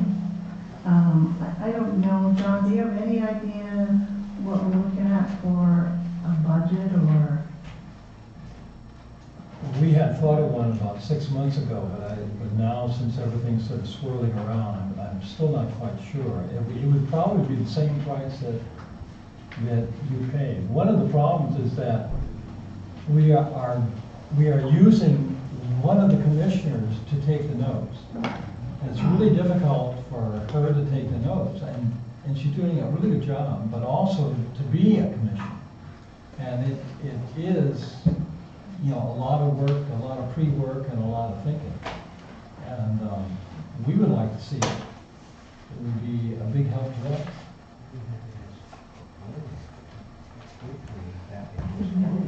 Yeah, and it was, we had asked the planner to put that in his funding. So obviously that's where it went. And since there isn't really any funding. Yeah. I don't think this is something that we can do right now. I think this would have to be in the budget season at this point. Well, technically, the funding is there at the moment. It is. You're correct. It is there as of today. Correct. Oh, okay, I mean, if they needed someone, the money is there at the moment. There is a planning budget, yes. And I thought that we had agreed to do that, to give them a recording secretary. I didn't know we'd ever discussed it. This is the first time I've heard that we discussed it. On the Board of Appeals, I know before. And planning board has a line item in their budget for a secretary. So, if you're okay, I'm pleased to do it. I mean, in November, if the vote is such that the funds, if the article is approved as written in the warrant, that the funds go to reduce the tax commitment, then that means you have a secretary for 1 month, so hurry up, John. Okay. Do we have someone available to do it? I don't know. John, do you have anybody in mind? Yeah. It's like that Jackie, but she's not. Jackie does planning board bench come that night. It's an extra that night, so Jackie's not available. Perhaps the town and you as a selectman might know somebody who might fit in quite well. We could get volunteers. I know that I try and take the tape recording there, and then Wendy takes it home to try and make sense of it. And it doesn't really work as well as it should. Okay. Well, I think that Catherine just suggested the only way we could really get a good idea is to advertise. Advertising, you're right, absolutely. Is there anyone from within that might want to do that already works for the town? I mean, you know, advertising within. Internally? Sure. Internally, I don't know, somebody might want. I'm happy to, post it internally. Steve, what are you doing? You available for 8 minutes? Yeah, right. So, but generally, you're okay with the idea of them having a recording secretary as long as the funding is there until November? Okay.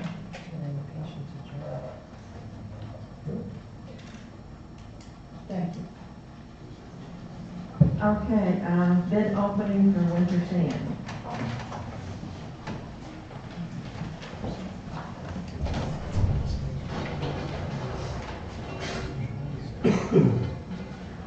How many you got to? 2. Same as last year. Probably the same 2. We talked about this the other day. This has to be winter sand.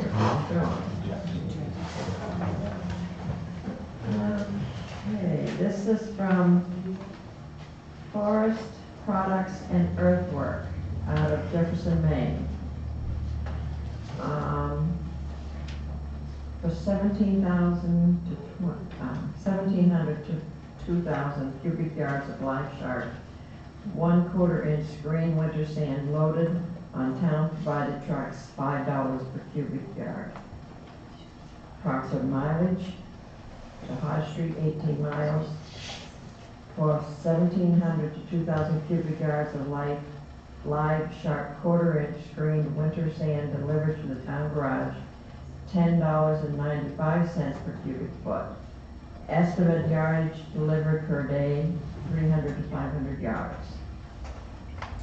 Proposed start of delivery, 10/18/17 or once approved.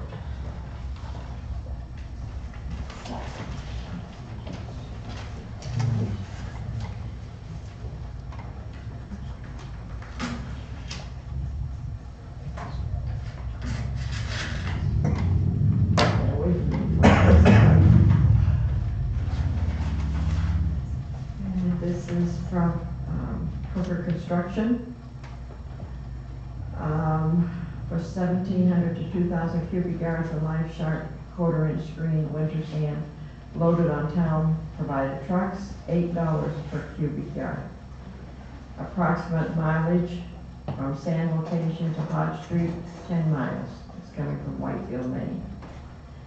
For 1,700 to 2,000 cubic yards of live sharp 1/4 inch green winter sand delivered to town garage, $10.75 per cubic yard. Estimated yardage delivered per day up to 2,000 cubic yard.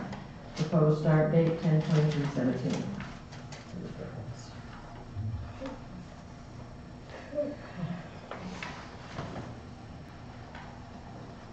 Do I have a motion? Move that we, Yes.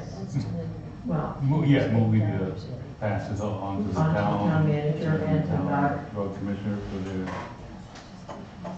and, Does Mike feel it's better to have it delivered? I think we have it the last few years. I mean, that's what I'm thinking too.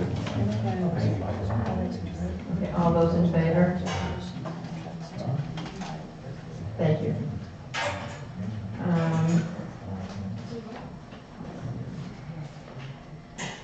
Request to retract board vote on October 3rd, 2017 regarding a non-agenda item, see memo from Lonnie Kennedy.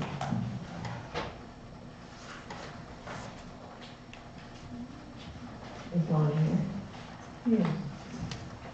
Would you like to Well, I speak? think my letter speaks for itself. So if you want to read it, and you have any questions, I'm glad to do that too.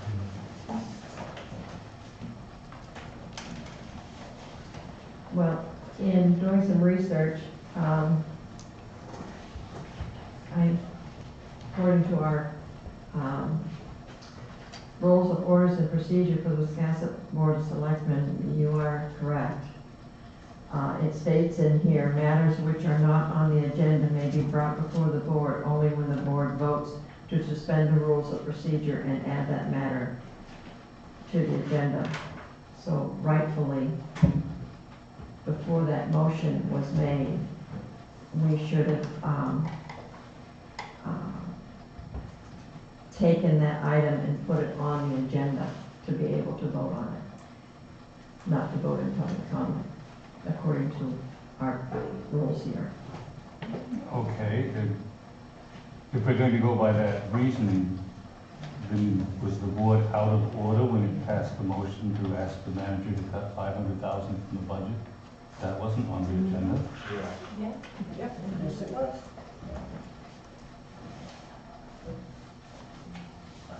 Yeah, I guess so. I guess you're correct on that one. I'm just the messenger here, and, you know, I don't, I'm reading what we Okay, have. but, I mean, I understand what he's saying, but I look at it from a much bigger point of view. And Lonnie certainly say this, and other people have. Article 66 that was passed by the townspeople in June.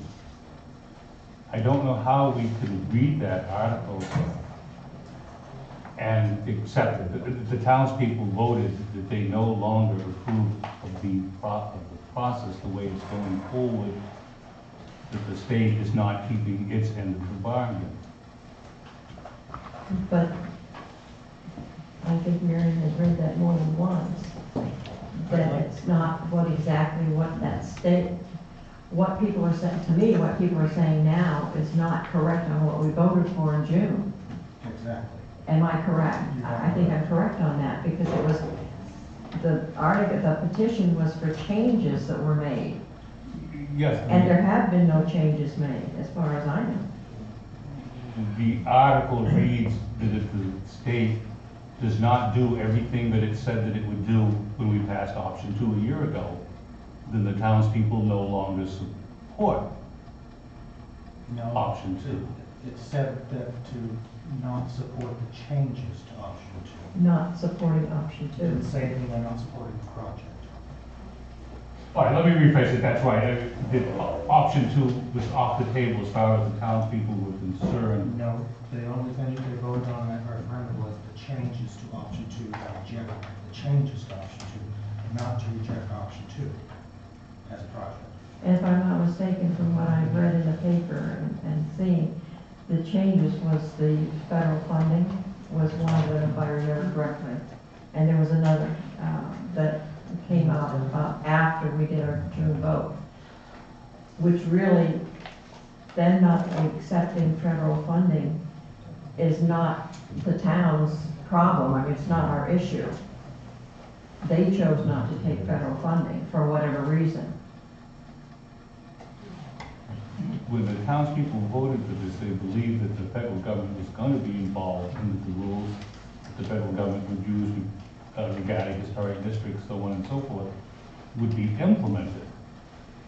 After we voted, the state decided they weren't going to do that. Right, but that referendum basically, because they voted not to accept those changes, they should give the option to MDOT to go back and address those changes in order to go back and get federal funding, but it should not be voted on, should not accept the project as a whole, because the referendum said only those 2 changes.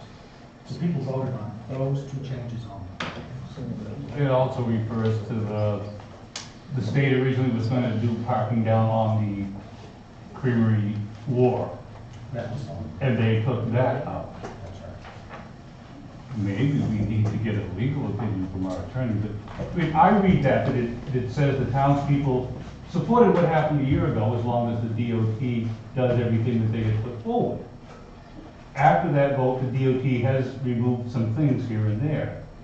And that's what I think this article says, that if things got removed, that we no longer keep our end of the bargain because the state is not keeping their end of the bargain. Well, I think you need a lawyer to figure that one out, to tell you the truth, but if you look at it, and as it's worded and as it's stated, Okay, it says but you reject the changes, but it doesn't say anything about rejecting the project. as we discussed the other night, the whole first year, I would never have made such a motion because I didn't think that there would be any basis to make it. With the passage of that article, I believe that the motion itself was an article, was an order, that the board is simply following the wishes of the townspeople passed in June.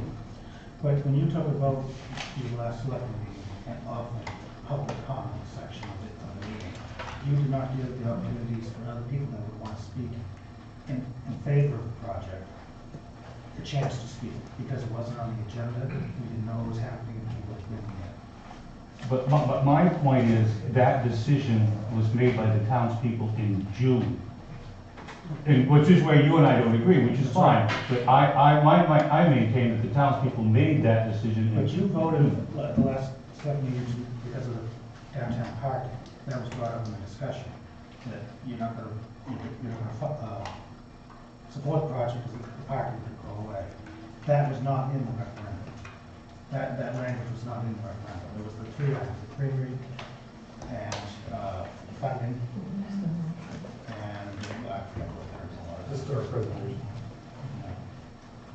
But see, there we're hung up on what was passed in June.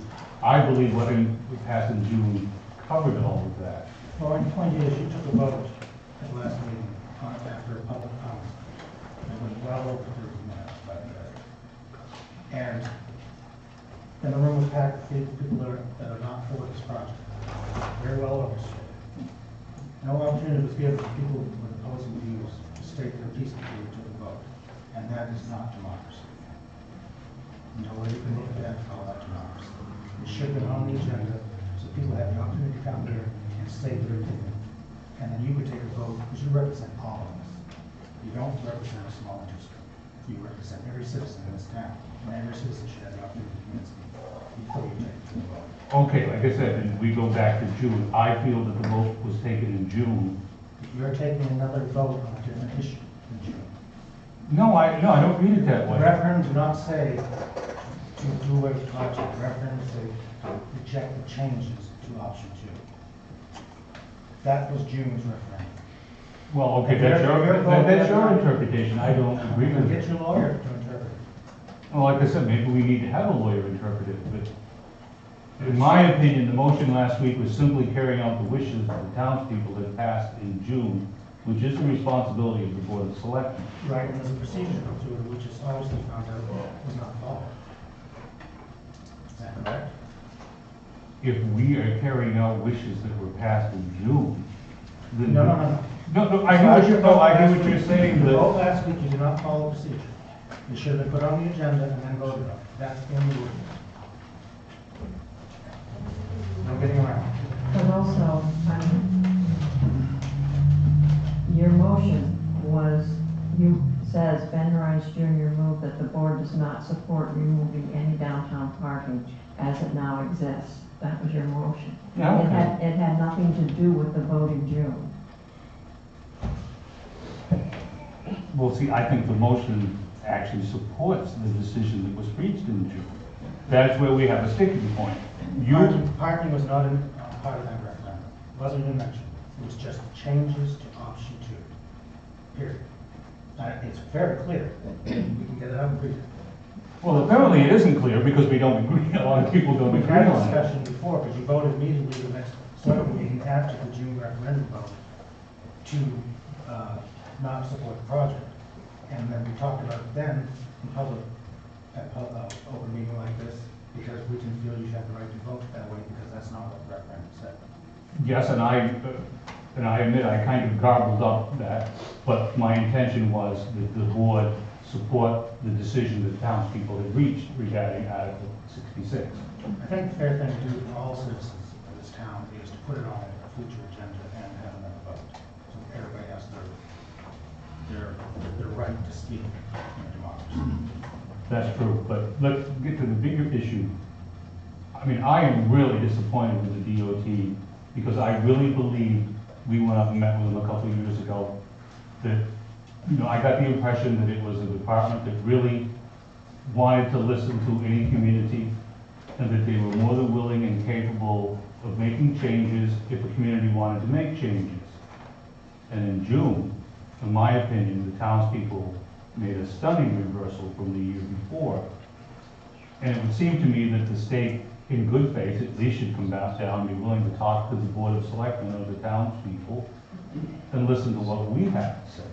I respect what you're saying, but I personally, and being on the PAC committee myself, I think DOT has done an excellent job above board and been very reasonable with what they can and cannot do. And they're very responsive to the town's concerns. They have a job to do, but they also have limitations. I think, I personally, well, you, like Steve said earlier, you've never been to one of our meetings. So if you had, you'd see how well and how collaborative they are with any issue that gets brought up and how they're willing to work with the town on any issue. And that's not my point. My first year, I didn't have any, though I'm not in favor of the project, I didn't have any problem with what the state was doing because the state was operating under what the townspeople had passed. And as such, I worked within that. As you know, I worked to put together the committee and the people who were on it.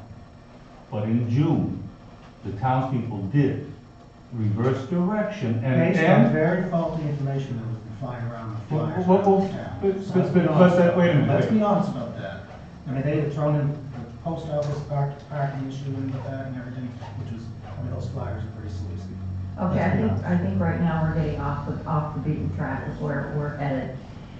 Well, no, it doesn't hurt to discuss this stuff. I think But this- in some regards, Lonnie is correct. Maybe this is something that we need to bring up at another meeting. That way everyone, no matter what their viewpoint is, has an opportunity to speak. I will get to you in a minute, please. I think maybe this, I think in a way he is correct.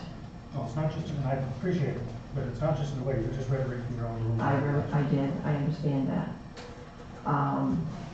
I mean, I've been a selectman I've been on the select board almost 9 years, and that's the first time I've ever known taking a motion during public comment. I've never had it happen before. But I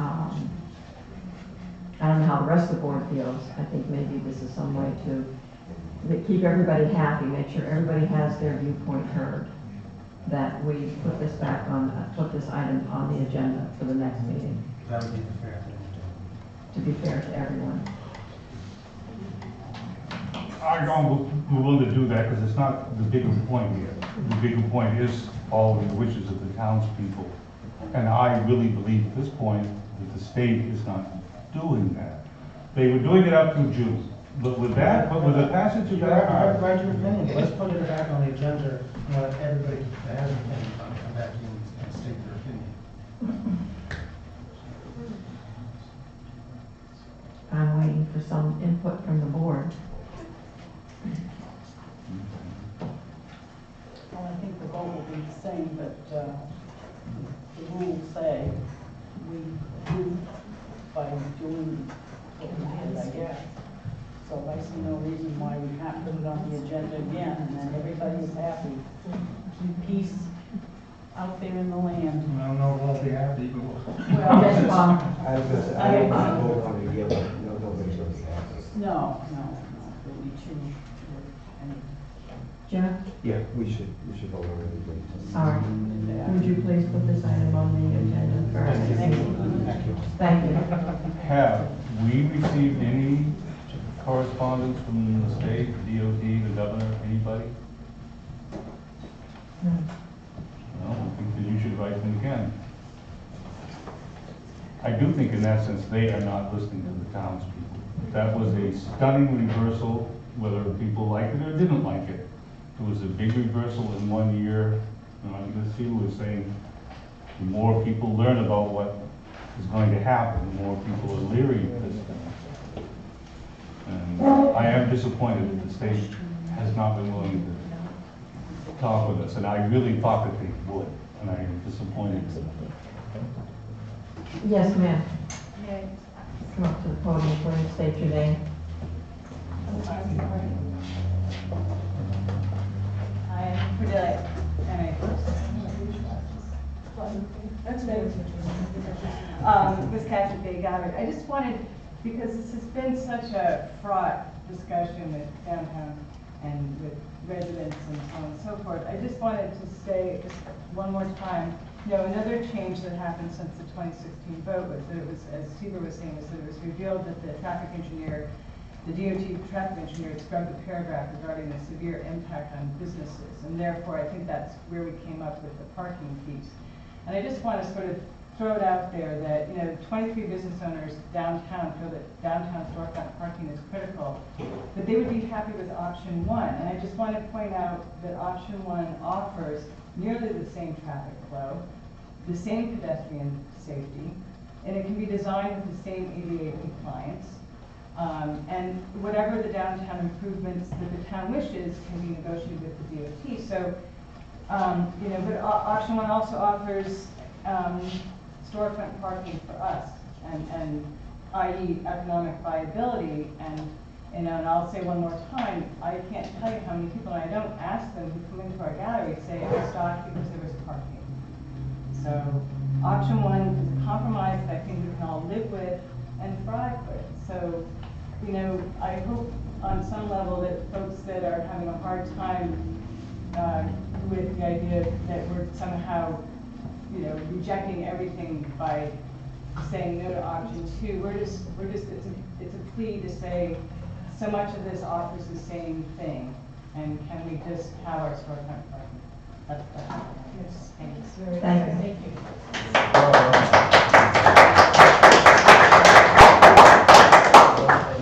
Okay, we will go on to the town manager's report. You have a written summary, however brief. Mostly just wanted to make sure that you've seen the correspondence. She was going to hear her, and they wouldn't listen to her. I just wanted to say. In regards to the first subject, when Lonnie got up and said something about the public being able to speak or anything, on the Wiscasset.org site, there was an announcement that this would be on YouTube. I watched from the comfort of my home. But you couldn't Last speak, week's you couldn't meeting, respond. if I had to, I could have driven right down here if I had to. Come on. Also, in that meeting, public archives, anybody is invited to come.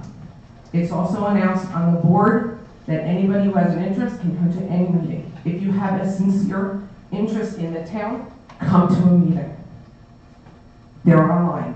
Watch the archives. I watched from my home. We all saw it. Anybody who had any interest could have come today. Where are they? But that was the interest. We're right It's here. sick. We're right here. It was public knowledge. It was on the website. It was on the board. I watched. Thank you. Okay, town manager's report. I just wanted to bring to your attention the correspondence that you have received. You have letters regarding the MDOT project from Susan Robson, Lonnie Kennedy Patterson, Jody Elwell, and then copies of letters from Lonnie to Governor LePage, Senator Dow, Representative Hanley, and Commissioner David Bernhardt. I also wanted to share with you that we received a thank you letter from the Friends of Castle Tucker. They have appreciated the good work that the Public Works Department has done. And this is a thank you to the Board of Selectmen. It says, thank you for giving the town's workers the opportunity to clean up the triangular parcel of land near the sign at the corner of Foy and Bradbury Streets. We are very impressed with the work of Steve Christensen and his assistant Eric Moore. They spent several days guarding many loads of brambles, etc. Many townspeople have already commented on the positive benefits of the town's work. And they were just wanted to say thank you to the board and all of the town's employees. So I just wanted to share that with you. We received a request. This is not a new conversation. We've actually talked about it ourselves from the budget committee that would like to come up with a joint meeting.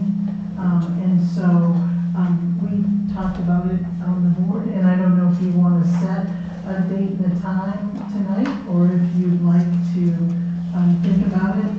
But Will said that they discussed it also at their last meeting, and they do think that it would be helpful to discuss the vision and, which direction that we're going to go for the upcoming year. So it's Do we want to go a try meeting the school committee and the budget committee? I think eventually we will get there, but the recommendation was to begin with the town and the budget committee. What nights do they meet? Is it Thursdays? We're meeting on Fridays, I think. Is Kim still here? Yeah, I'm here. We're meeting on Wednesdays. I think it was October 11th. What's that, second Wednesday? So it would be the next one will be in November. Yeah. You want to join them at their meeting? I can try. You want to join them, or do you want us to set a time? I think what we wanted was specific guidance from you all, or to work together with you to figure out a vision for this $500,000 cut that you had asked for, so that when departments put together their budgets and submit them, we know what we're expecting. You know what I mean? We should have a vision. We should give departments a charge. This is what we're asking you to do. And so, we wanted to work, either hear your vision or work together with you to develop a vision for that $500,000 cut before it goes out to the department. How about an off Tuesday? Yeah, on a Tuesday. Off, And you don't want to have the school board here too? I'm pleased to invite whoever you want. This request just came from Will at the budget committee. But I also think, isn't the school meeting on Tuesdays now? That might be difficult for them to join us. Yeah. The budget committee may be meeting on Wednesdays because Tuesdays is inconvenient on too, so I wouldn't want to go to their day. I'm guessing that possibly a couple members have trouble with other days of the week. Right, because I used to meet on Fridays. Wednesdays are just tough for me, that's all, Bob. That's all I was thinking, but you're exactly right. I could miss it, you know, that's for sure. Well, I don't want to deliberately have someone miss it. I'm just thinking, if we're gonna try and cut a budget of $500,000, I'd like to sit down with them. I think we need to sit down with the school board and the budget committee, because I think the school board has got to, maybe even help share in this 500,000. Not at all coming from the town. Yes, Beth? I agree with you, but I think it would be better to meet with the budget committee and us, and talk about what they want to do, and then have another meeting with the budget committee and the school committee, and discuss the school committee. So I have a feeling we might be here all night if we do it all at once. Possibly. Okay, I can agree to that. Kim, could you ask them if a Tuesday, like an off selectmen's meeting would be okay with the budget? Well, I can send an email to the chair. Yeah, that would be better. Let's not wait until, the second Wednesday in November. If you can do that on email, that would be fine. I think the only reason we didn't want to do Tuesdays is because we wanted to attend your meetings. But I could skip a school board meeting to have this meeting. Well, I can write back to Will, and what I can offer is that we are willing to meet on and off Tuesday or And then Wednesday. start the discussion. If Wednesday is not possible for everyone. I cannot do Wednesday. Okay. Are you gonna be ready as manager to make a presentation at that point On next year's budget, on the 500,000? I have my ideas yet. Well, okay, but that was the charge, that you would present us with ideas and then we could all discuss them. I'm more than willing to meet with the budget committee if they might have ideas of their own or what have you. Yeah, I think our thinking was that we could figure it out maybe together, like share our ideas and come up with a plan. I think it would be interesting and helpful from the manager's chair to hear the budget committee. I've met with Fred and Will a couple of times. I think we all know that $500,000 means positions, and I mean, you're talking serious cuts. So you have to be prepared to support those requests. But I mean, there's no way I can say to a department, cut a few $1,000s, that isn't going to do it. I mean, we're talking either the elimination of a department or serious reduction in services to reach $500,000. Or also maybe increases in revenues in other places. Like another one of our ideas is to charge each one of the town committees and departments to come up with creative ideas on how to increase revenue. Because if we can raise revenue, then that's less money we need to cut to get to that 500,000. But we want to make sure that that's the vision that you guys share, so that's why we have to. Like there's two sides to the budget, right? There's the expense side, but the revenue side, everybody's always looking at expenses, but revenue, maybe we can do something there. I don't know what. And for this meeting, could we get some sort of spreadsheet, because there isn't any fund balance to speak of going forward. It's gone. To let us know that if we do not cut anything, what's going to happen to our taxes, where we're headed to begin with.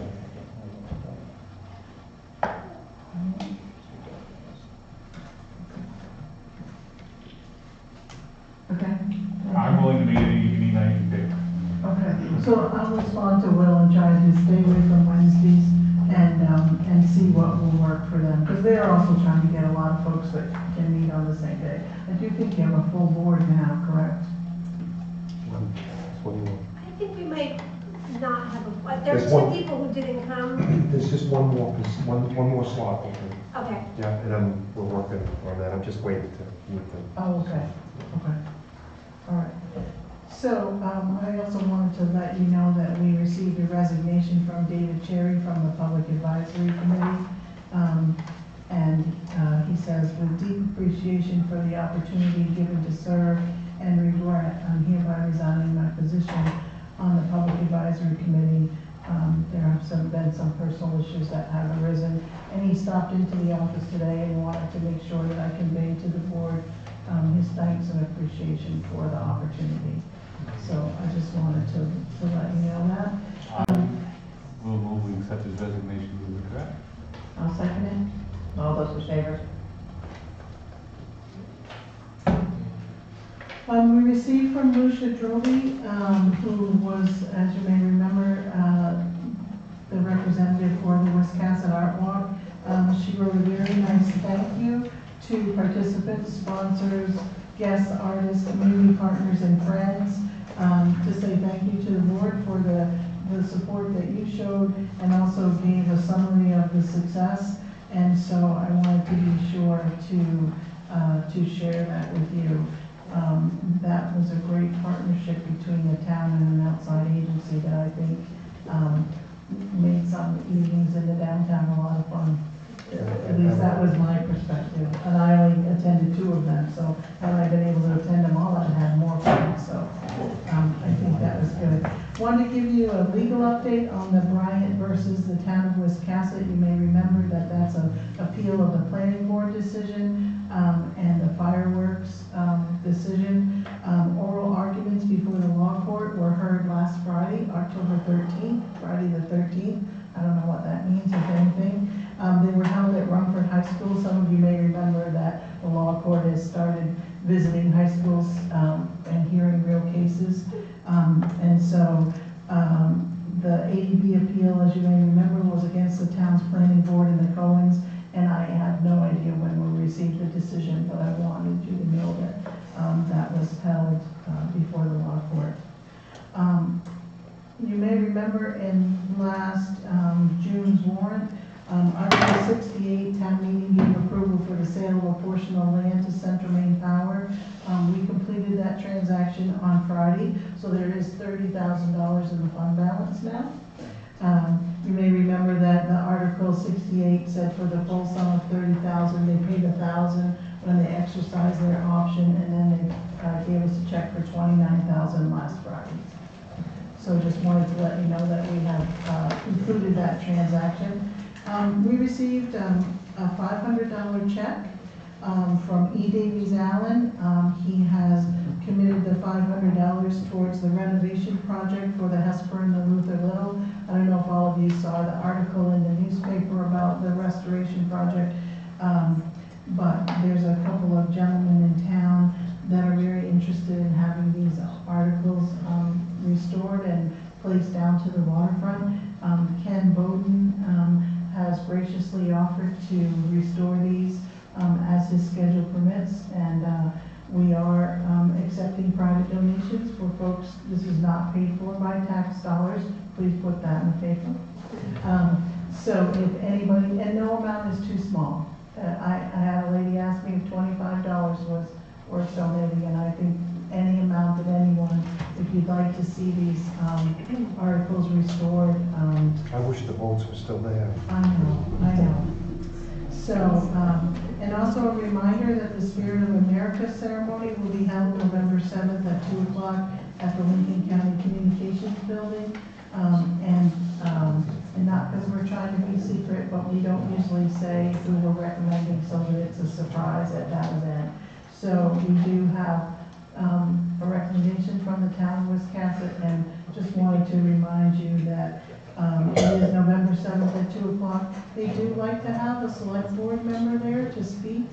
I don't know, Ben, what your schedule is for that day, or Catherine. I know Bobby's usually hauling something and Jeff's working. What day of the week is it? November 7th. It's a Tuesday. It's election day. It's the first Tuesday in November, it's also election day. Yeah.